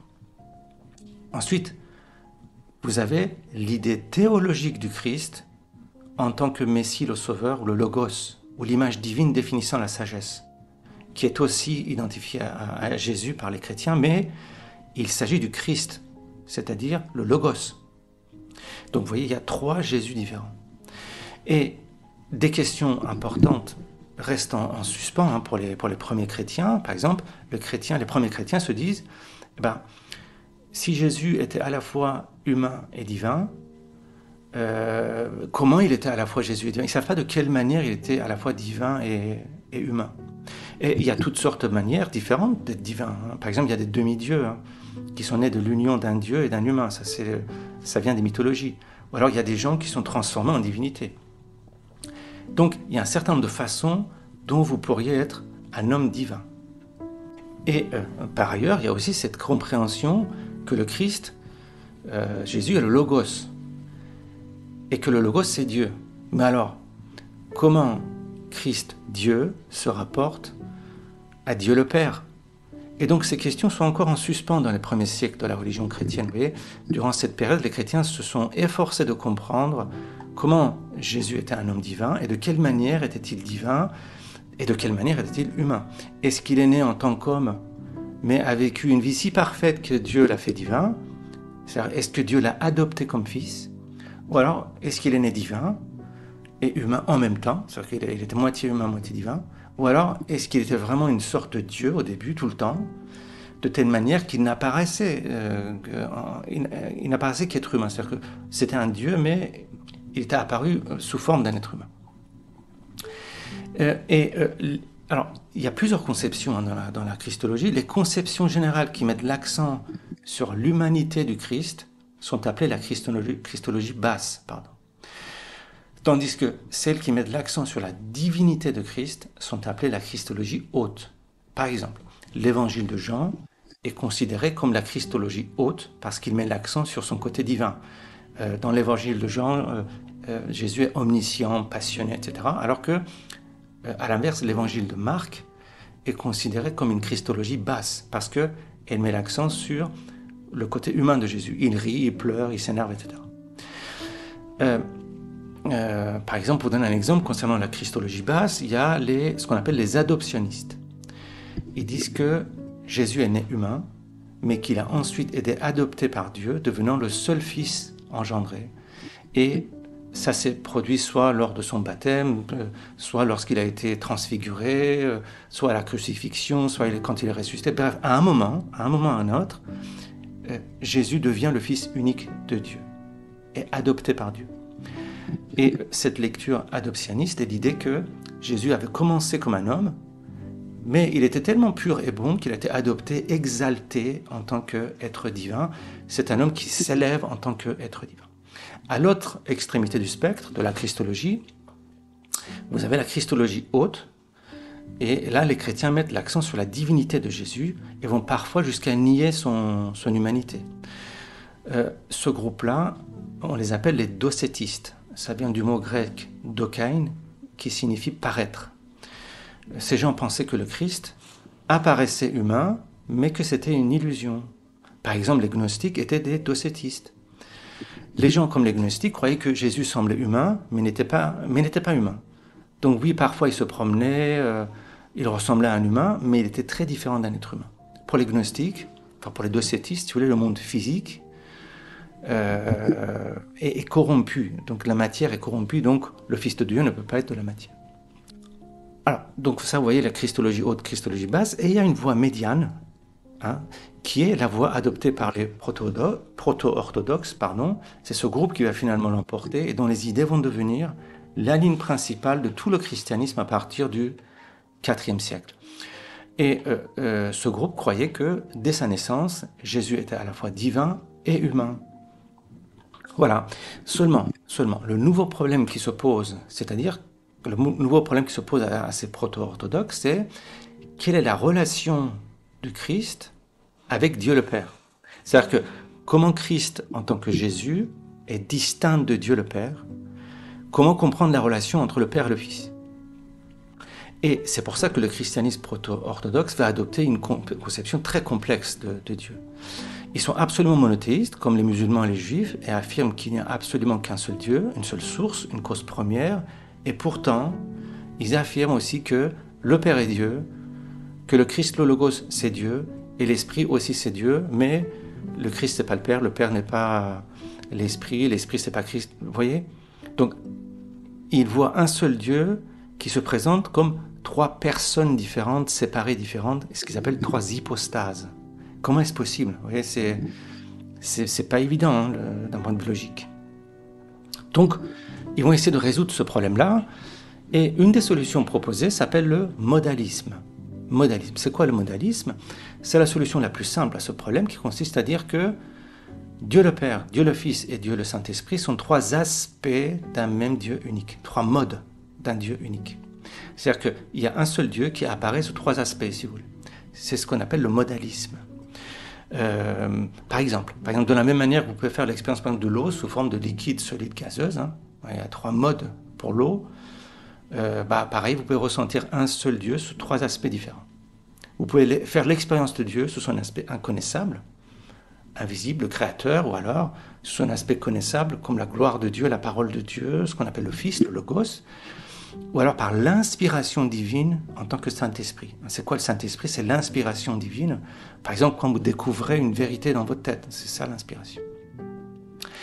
C'est une façon dont beaucoup de chrétiens ont essayé de comprendre la Trinité, c'est le modalisme. Un autre moyen de donner sens à la Trinité est que peut-être que Jésus était une partie du Dieu unique. C'est ce qu'on appelle le partialisme. Ça consiste à voir le Père, le Fils et le Saint-Esprit comme trois différentes parties du Dieu unique. Comme par exemple, vous voyez, l'océan Pacifique est composé à 100% d'eau, l'océan Atlantique est composé à 100% d'eau, mais le Pacifique en lui-même n'est pas 100% de toute l'eau qui existe. Donc le Pacifique, l'océan Indien, l'océan Atlantique, tout ça, ça fait partie de toute l'eau réunie sur la Terre qui est Dieu. Mais le Pacifique reste le Pacifique, l'océan Atlantique, c'est l'océan Atlantique, tout ça. Mais toute l'eau sur la surface de la Terre, c'est ça Dieu. Le problème, c'est quoi? Le problème, c'est que quand on s'engage dans ces deux voies, c'est-à-dire le partialisme et le modalisme, on obtient d'autres problèmes conceptuels. Par exemple, si Jésus est un fils qui a un père, comment les deux peuvent être le même? C'est-à-dire que si c'est le même être, ou si c'est juste des parties du même être, des modes du même être, comment on peut être à la fois son propre père et son propre fils? Par exemple, quand Jésus prie Dieu, est-ce que Dieu est en train de se prier lui-même? Ou quand Jésus est sacrifié et demande à Dieu pourquoi il le sacrifie, pourquoi Dieu demande à lui-même le sens de son propre sacrifice? Vous voyez, ça pose des problèmes conceptuels comme ça. Donc le modalisme et le partialisme sont séduisants, mais posent d'autres problèmes insolubles. Donc, en fin de compte, qu'est-ce qu'ils vont faire? Ils vont choisir une formule trinitaire qui défie la logique. Voilà. Donc, la formule trinitaire de Nicée propose une solution qui défie la logique, mais qui a l'avantage de régler les problèmes pratiques, par contre. C'est-à-dire qu'ils vont dire que le Père Céleste est Dieu, et puis le Christ est Dieu, le Logos est Dieu, mais tout ça, c'est pas la même, tout ça, c'est pas les mêmes. Vous voyez? Ça défie absolument la logique, mais l'avantage essentiel, alors à mon sens, à mon point de vue, ça n'engage que moi, de mon point de vue, puisque c'est devenu la religion de l'Empire, c'était ça le problème, c'est que ça doit avoir un avantage politique. Quand la religion devient politique, il faut chercher de la politique dedans. Donc, cette conception, l'avantage que ça apporte est un petit peu politique aussi. Pourquoi je dis ça? Parce que si Jésus est Dieu, alors celui qui critique Jésus critique Dieu. Et hop, on s'en débarrasse. Hein. Le mec qui critique Dieu, boum, on le bute, terminé. Donc, quand le christianisme devient une religion impériale, la Trinité telle qu'on la connaît aujourd'hui a l'avantage de protéger l'Église contre les critiques concernant Jésus. On ne peut pas critiquer Dieu, c'est un être transcendant, mais Jésus, on peut, parce que c'est un humain, c'est pas un humain. On peut critiquer les Écritures où Jésus fait telle ou telle chose, vous voyez? Par exemple, certains musulmans feront exactement la même chose concernant l'islam. C'est-à-dire que certains musulmans décident que le Coran est incréé. Ça veut dire qu'ils décident que le Coran est Dieu. Voilà. Donc, si on critique un passage du Coran, on critique Dieu, et donc on peut être jeté en prison et exécuté sans problème. Vous voyez, donc certains musulmans vont inventer une sorte de trinitarisme, mais avec 2 parties au lieu de 3. Vous voyez, c'est pas trinitaire, il y en a 2. En gros, les adeptes de ce courant, disent que le Coran est incréé et coéternel avec Dieu le Créateur. C'est-à-dire que le Coran, tel qu'il est écrit en arabe au début du Moyen-Âge, ça a toujours existé avant toute la création, avant que l'univers même ne commence, et il est intemporel et éternel, tout comme Dieu. Ça veut dire que le Coran est une sorte de hypostase, comme les trinitaires, vous voyez. Le Coran est une seconde hypostase de Dieu, et qui a en fait 2 personnes, une sorte de dyade, si vous voulez, au lieu d'une trinité. Il y a 2 hypostases de Dieu. Vous voyez ? Mais bon, il n'y a pas beaucoup de musulmans qui croient à cette conception. Ça a été vraiment une minorité. Vous voyez, c'est le même mécanisme politique caché derrière la théologie. Et pour revenir au christianisme, donc ce courant trinitaire gagne la partie dans l'Empire romain, et les autres courants perdent de leur force, mais certains restent présents dans les endroits en dehors de l'Empire romain. On va trouver par exemple les Ébionites en Arabie jusqu'au XIIe siècle. Et d'après les recherches récentes, ces Ébionites, qu'on appelle aussi des Nazaréens, ce sont eux qui ont influencé l'islam et la théologie islamique. Pour rappel, les Ébionites sont des juifs chrétiens, c'est-à-dire des juifs qui pratiquent les rituels juifs comme la circoncision et les interdits alimentaires, mais ils sont non trinitaires, c'est-à-dire que pour eux, Jésus est un être humain, tout simplement, mais exalté, adopté par Dieu. Ce sont des adoptionnistes. Et les Ébionites, ils ont un monothéisme radical. Il n'y a que Dieu qui est Dieu. Il n'y a qu'un seul Dieu et il n'y a que Dieu qui est Dieu. Il n'y a pas le Fils, il n'y a pas le Saint-Esprit. Vous retrouvez ça dans l'islam, à savoir, par exemple, l'un des credos de l'islam, qui est sur le drapeau de l'Arabie Saoudite, c'est « La ilaha illallah », ça veut dire « il n'y a pas de Dieu à part Dieu ». Sous-entendu, il n'y a pas de Fils, il n'y a pas de Saint-Esprit, vous voyez. Donc, les Ébionites, d'après les recherches, en tout cas historiques récentes, les Ébionites transmettent, je dirais, leurs pratiques ritueliques juives, comme la circoncision ou les interdictions alimentaires, tout ça, en plus de ce monothéisme non trinitaire, au courant islamique qui va venir après. Alors, là, je voudrais préciser un point très important. Attention. C'est pas parce qu'on retrouve des influences judéo-chrétiennes dans l'islam que l'islam est une copie pâle du judéo-christianisme. Pas du tout. De la même façon, c'est pas parce qu'il y a des influences juives dans le christianisme que le christianisme est une pâle copie du judaïsme. Pas du tout. Ces religions ont chacune leur propre goût et couleur. C'est-à-dire que moi j'ai entendu, par exemple, dire des gens, ouais, l'islam c'est les christianismes, c'est les chrétiens qui l'ont inventé, donc devenez chrétiens. Vous voyez, c'est des conneries pareilles, c'est pas possible. Quand vous prenez le texte coranique, quand vous lisez le texte coranique, c'est une telle profondeur, une telle grandeur, c'est une telle baffe que si les miracles existaient, voilà un miracle, quoi. Voilà. Donc ça, excusez-moi, ça n'a pas été inventé par les chrétiens. Donc ça a été inventé en Arabie, voilà. Et il suffit de le lire. Il suffit de se donner la peine de le lire pour voir à quel point c'est sublime et à quel point c'est beau. Voilà. Donc, vous voyez, chaque religion a sa propre couleur. Chaque religion a son goût. Il ne faut pas tomber dans un provincialisme religieux, une espèce de chauvinisme religieux, que les juifs disent, par exemple, nous on était là avant. Donc tout ça, vous voyez, c'est des copies de notre affaire.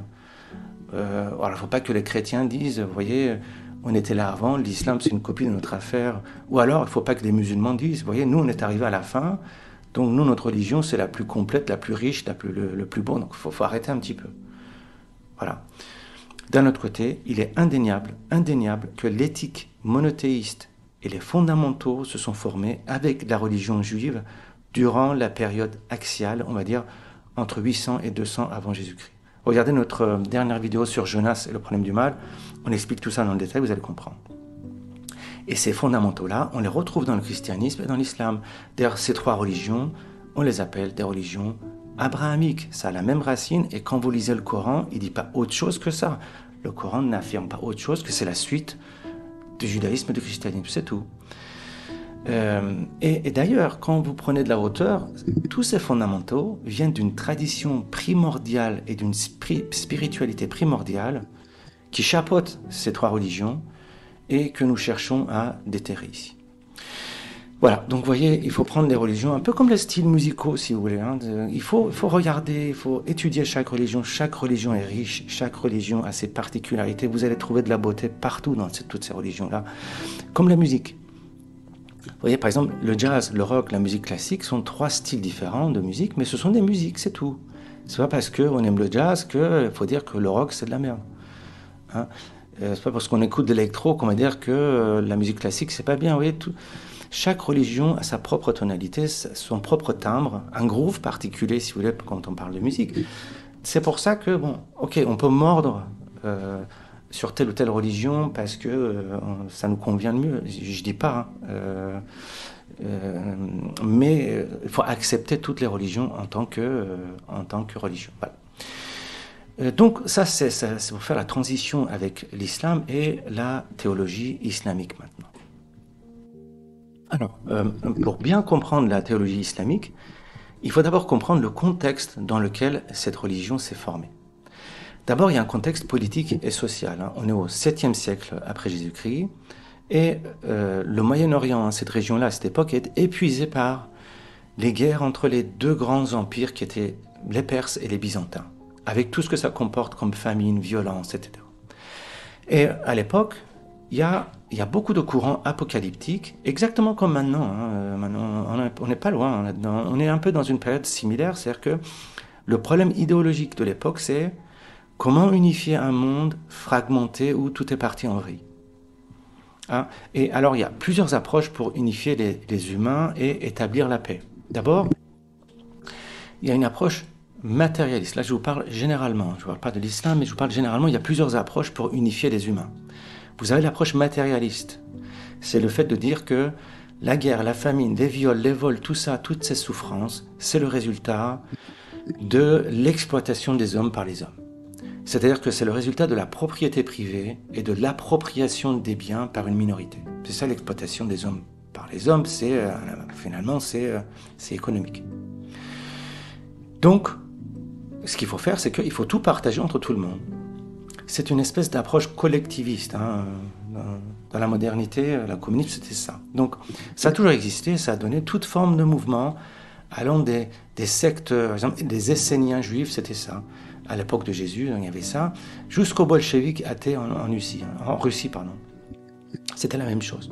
Donc, c'est une approche sociale matérialiste. Le fait de dire que l'inégalité sociale est la cause principale de la fragmentation et de la souffrance humaine. Voilà.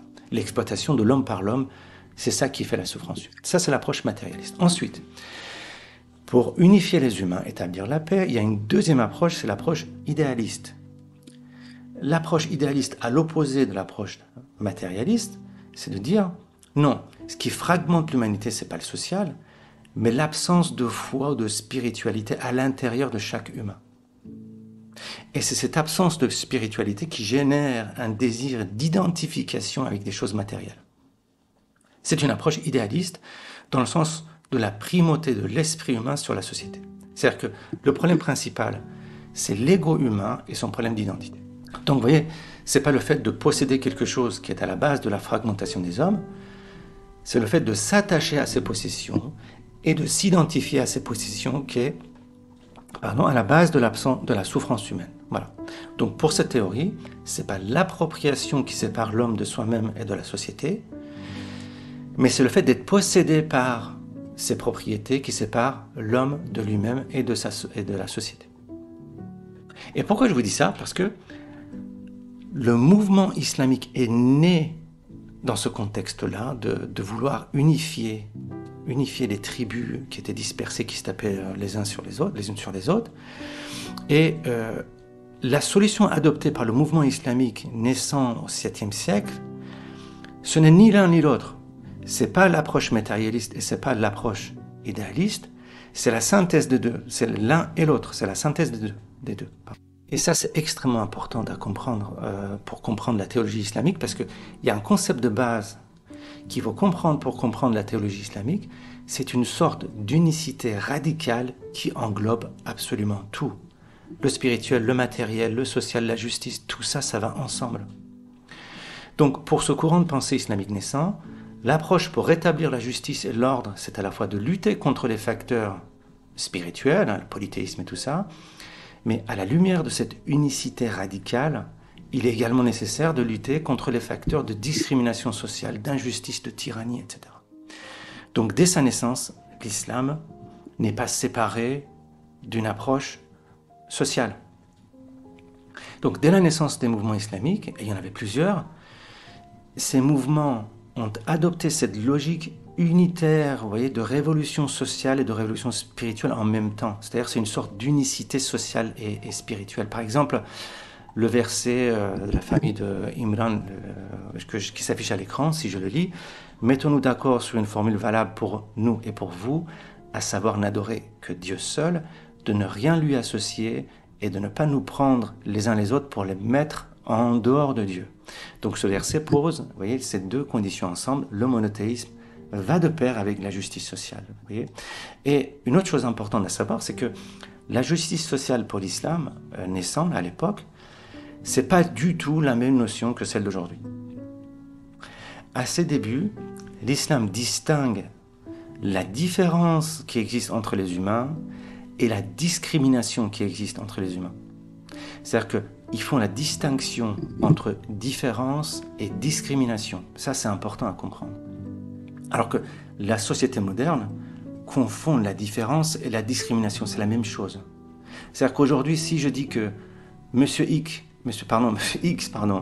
est plus intelligent que Monsieur Y, on va prendre ça pour de la discrimination, pour de l'injustice. Ah, pourquoi tu dis ça? Chacun est intelligent, tout ça. Vous voyez? C'est-à-dire qu'aujourd'hui, on n'admet aucune différence entre les gens et ça s'appelle la diversité. Je ne juge rien du tout, j'essaie d'analyser tout ça. Mais pour l'islam naissant, le système de l'univers renferme une multitude de différences. Il y a des gens riches, il y a des gens pauvres, il y a des gens intelligents et des gens moins intelligents, il y a des grands, il y a des petits. C'est-à-dire que la différence sociale et humaine est considérée comme parfaitement normale. Le fait que je dise que M. X est plus intelligent que M. Y, aucun problème. Mais ce qu'il faut combattre, c'est la discrimination entre des gens qui sont foncièrement différents et non pas instaurer une égalité par la force, une égalité négative. Qu'est-ce que j'entends par l'égalité négative? Je vais vous raconter un conte pour expliquer ça, pour expliquer l'égalité négative.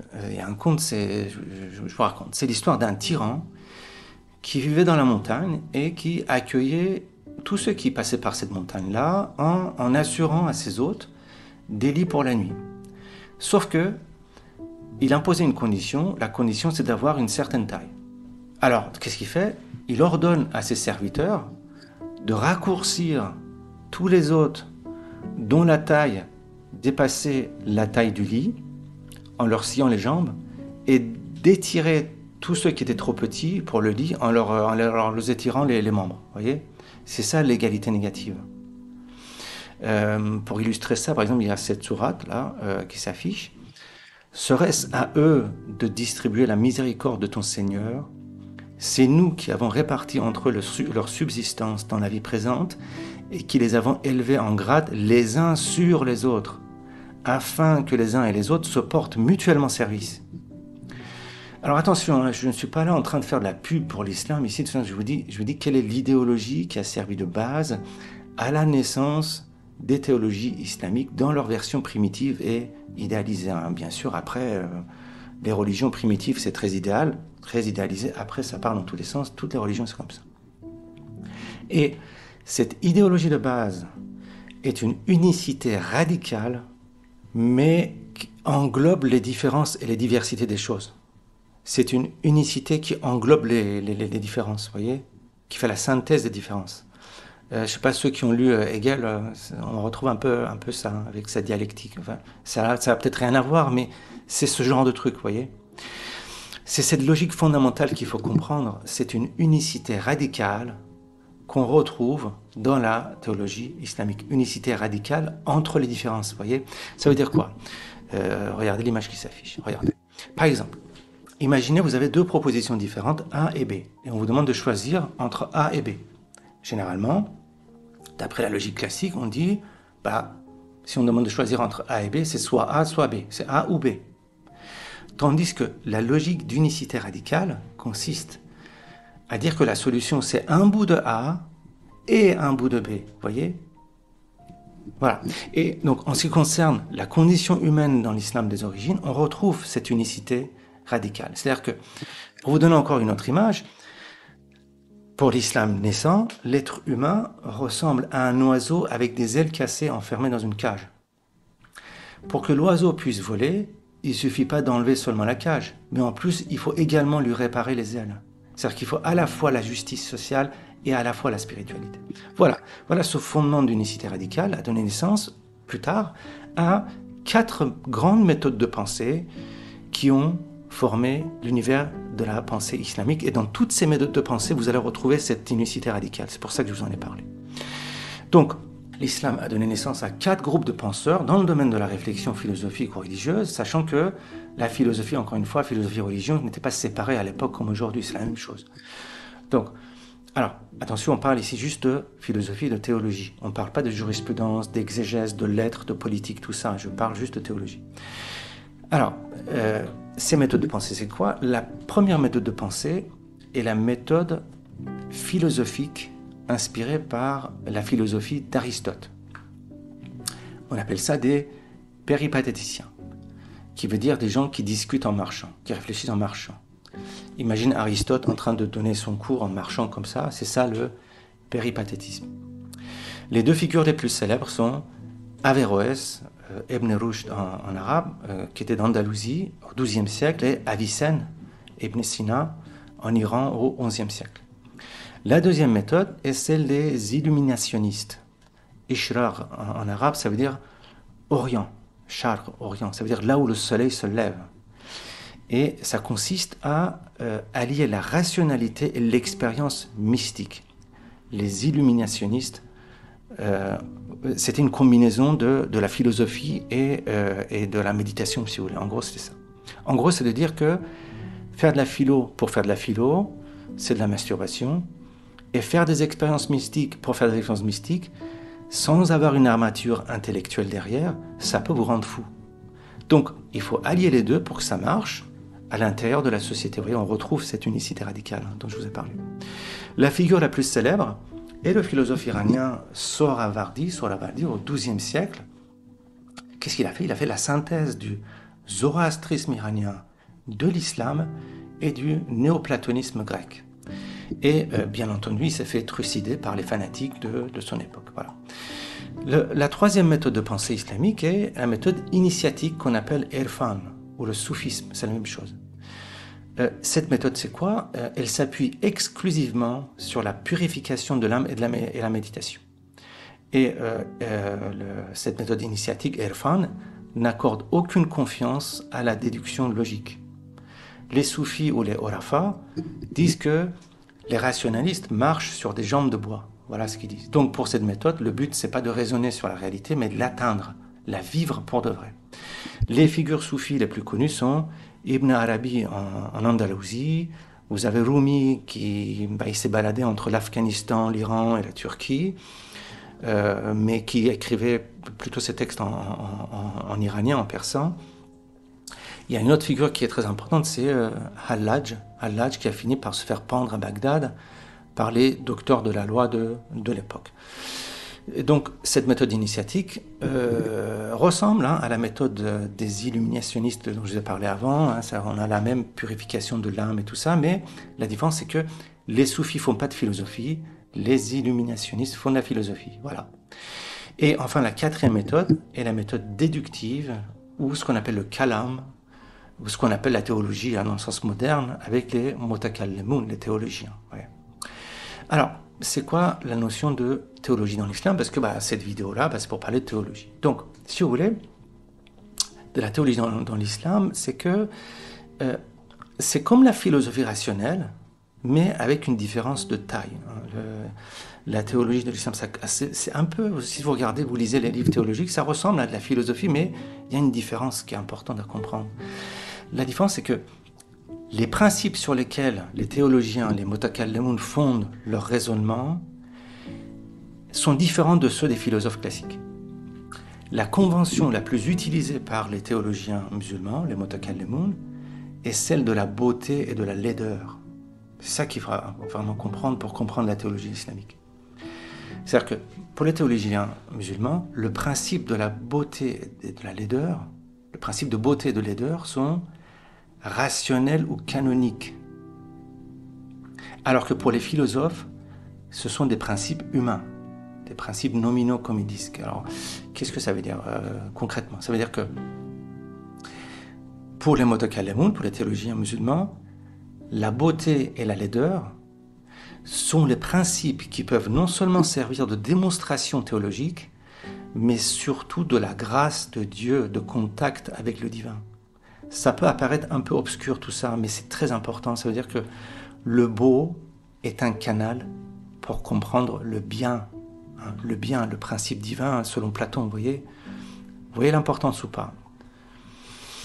Ça veut dire qu'on ne peut pas comprendre le divin simplement avec la théologie sèche, rationnelle et sans affection. Ça veut dire ça. Vous voyez comme c'est différent de la philosophie, c'est pas la même chose. C'est-à-dire qu'on ne peut pas comprendre Dieu avec le mental figé qui traite juste les données. Ça veut dire qu'on ne peut pas comprendre le divin c'est-à-dire que, si vous voulez, si je donne le contraire, c'est qu'on ne peut comprendre le divin qu'avec son âme, seulement avec son âme. C'est-à-dire que la partie du mental qui résonne et qui éprouve en même temps des émotions, c'est ça l'âme. Ça veut dire ça, le principe de la théologie islamique, c'est ça. Ça veut dire que, en gros, il ne faut pas se masturber avec des concepts vides d'émotions pour comprendre le divin. On n'est pas là pour faire des maths. Il faut que l'intellect éprouve des émotions pour que le divin se dévoile. Pour être tout à fait concret, je vais vous donner un exemple. Imaginez que vous voulez résoudre un problème mathématique. Si vous suivez un raisonnement bête, laborieux, sans aucune élégance, vous pouvez résoudre le problème mathématique en gribouillant 3 pages de formules. Ok, pas de souci. Mais la solution que vous allez trouver, la vérité mathématique que vous allez trouver, ne viendra pas renforcer votre existence ou votre force vitale puisque vous n'éprouvez rien. C'est-à-dire que ça ne vient pas renforcer la réalité qui est en vous. En revanche, si vous arrivez à résoudre votre problème mathématique en passant par une solution élégante, si vous trouvez une solution qu'on appelle élégante, même les mathématiciens en parlent, si vous trouvez une solution élégante, simple, gracieuse, alors vous allez vivre une émotion de grâce et vous allez intégrer à votre être un petit bout de vérité ou de Dieu. Vous comprenez? Voilà. Passons. Alors, au début de l'islam, les problèmes qui étaient discutés étaient d'un côté des problèmes théologiques et d'un autre côté des problèmes juridiques, de justice, si vous voulez, de justice divine, justice humaine. Il fallait organiser la société. Voilà. Concernant la justice divine et les questions juridiques, la jurisprudence, la loi civile, tout ça, il y a eu plusieurs écoles comme les Ja'farites, les Haïdites, les Hanafites, les Malikites, les Hanbalites, etc. Enfin, chaque école formant sa propre jurisprudence. Non seulement, on ne va pas rentrer dans les détails parce que ce n'est pas le sujet de cette vidéo, en plus, j'y connais rien. Donc voilà, je ne vais pas rentrer dans le détail, ce n'est pas le sujet.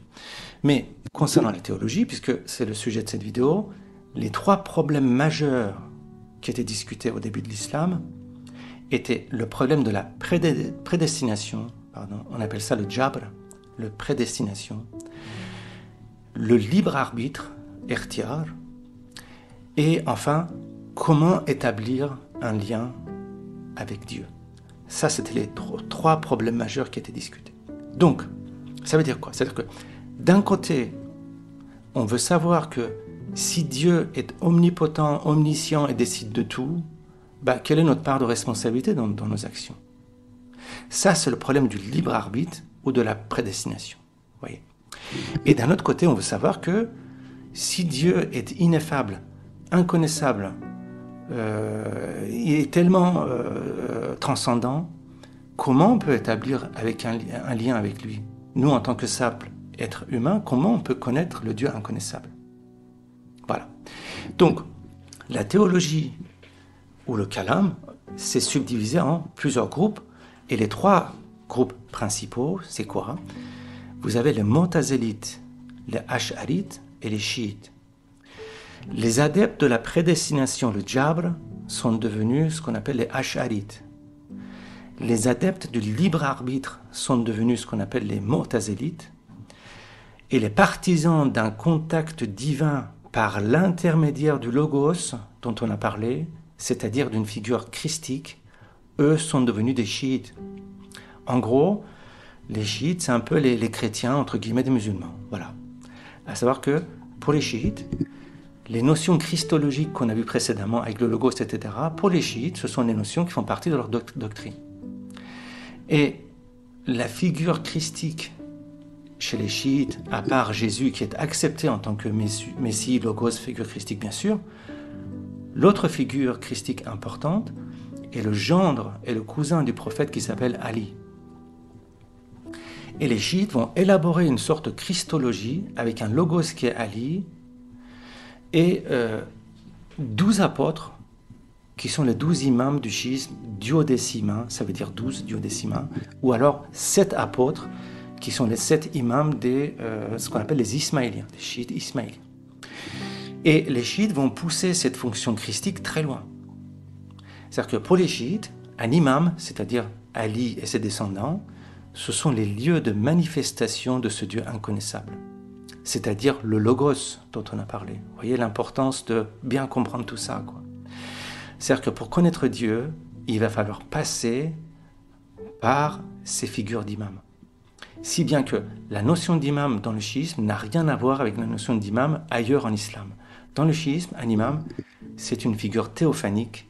Dans le reste de l'islam, c'est un simple prêtre, quoi, si vous voulez. Donc, dans le chiisme, cette espèce de christologie, entre guillemets, présente les figures religieuses comme des pères. C'est ça aussi, c'est la particularité, c'est que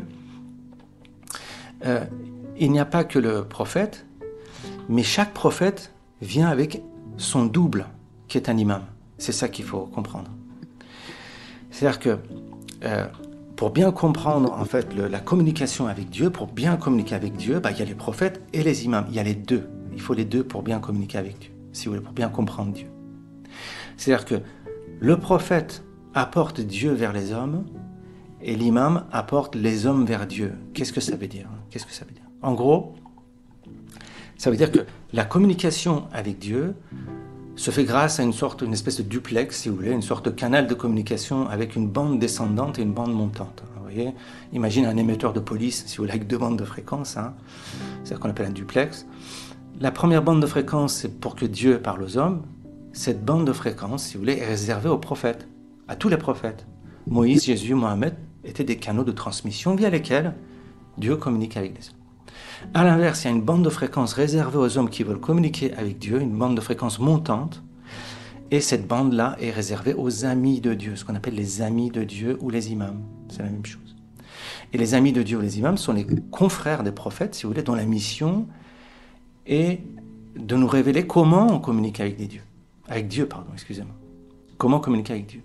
Ces amis de Dieu, c'est qui, par exemple? Vous avez Josué ou Aaron, selon les écoles sont différentes. Josué ou Aaron qui était de pair avec Moïse. C'était aussi Simon-Pierre qui était de pair avec Jésus. Si vous regardez les iconographies, Simon-Pierre a une paire de clés à la main. Donc il a les clés de communication divine. Saint-Pierre a une paire de clés à la main. Et le dernier, c'est Ali, qui était de pair avec le prophète Mohammed. La différence entre les deux figures, c'est que les prophètes viennent pour parler à tous les hommes qui veulent écouter Dieu, alors que les amis de Dieu, les imams, ne guident que les élus qui sont capables de parler à Dieu. En gros, le prophète, c'est un guide pour que tout le monde écoute Dieu, alors que l'ami de Dieu est un guide, ou l'imam, si vous voulez, est un guide pour que les gens initiés parlent à Dieu. Pourquoi seulement les initiés? Parce que tout le monde n'a pas la capacité de parler à Dieu. C'est-à-dire tout le monde n'est pas capable d'établir une communication active avec le divin. Et qui sont ces initiés?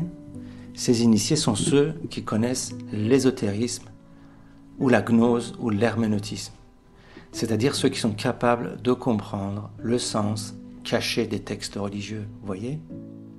C'est pour ça que vous trouvez beaucoup de matériaux ésotériques dans l'islam chiite. Pourquoi ? Parce que l'ésotérique et la symbolique permettent d'établir un contact vécu et actif avec le divin, entre parenthèses. C'est l'objectif de cette chaîne par ailleurs, vous voyez, c'est comme ça qu'on fonctionne. Voilà un portrait très rapide, très incomplet et très perfectible de quelques notions théologiques à travers l'histoire depuis l'Antiquité jusqu'au début du Moyen-Âge à peu près. Bon, après ça devient encore plus compliqué, bon, c'est encore une autre vidéo qu'il faut faire. Alors attention, encore une fois, il s'agissait vraiment ici que d'effleurer le sujet. C'est comme si on voulait faire une vidéo pour vous donner des introductions. C'est juste une introduction, vous voyez. Par exemple, imaginez qu'on veuille faire une vidéo pour parler des mathématiques en général, vous voyez, ça n'a pas de sens, hein. La théologie est aussi complexe que les maths. Vous voyez, voilà, il y a des gens qui passent leur vie à étudier tout ça. C'est un sujet vaste. Voilà, on n'a aucune prétention ici. L'objectif, c'était de sensibiliser à ces notions théologiques qui sont, à mon sens, aussi importantes que la pratique de la spiritualité en elle-même. Et là, je vais conclure cette vidéo. Pour conclure, je dirais qu'il est important d'avoir un minimum de culture philosophique et théologique quand on se lance dans la spiritualité. Cette chaîne, voilà, on essaie de comprendre les messages derrière les textes religieux pour comprendre la spiritualité. On essaye une pratique spirituelle, si vous voulez. Et c'est important pour faire ça, d'avoir quand même une certaine culture. Pourquoi ? Parce que faire de la spiritualité sans une armature philosophique et théologique, c'est un peu comme si vous vouliez travailler sur un chantier pour fabriquer une maison, mais sans aucune formation préalable, sans outils et sans aucune protection. Non seulement on risque un accident, mais surtout je ne vous raconte pas la gueule de la maison. Voilà. Et à l'inverse, une philosophie et une théologie sans la pratique spirituelle, c'est un peu comme si vous vouliez construire une maison juste en étudiant des plans dans votre chambre. Ça sert strictement à rien, si ce n'est pour se masturber intellectuellement.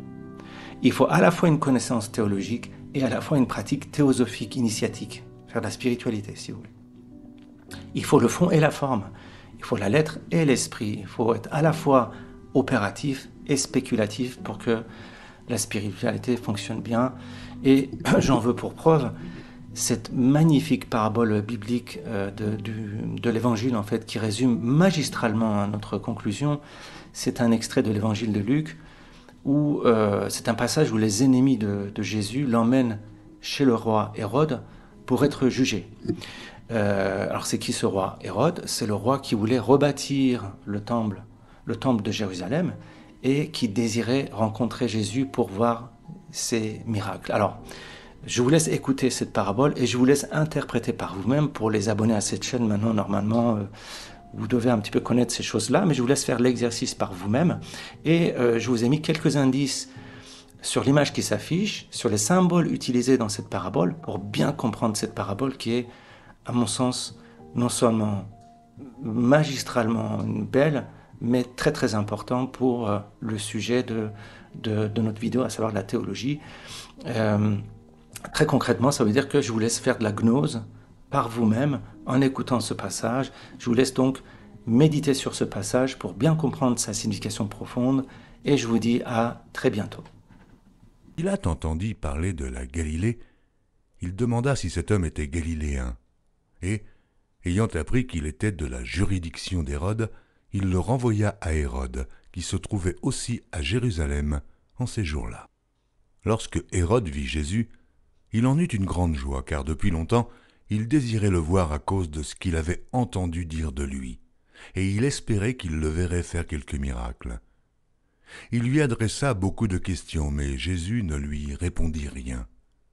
Les principaux sacrificateurs et les scribes étaient là, et l'accusaient avec violence. Hérode, avec ses gardes, le traita avec mépris et, après s'être moqué de lui et l'avoir revêtu d'un habit éclatant, il le renvoya à Pilate.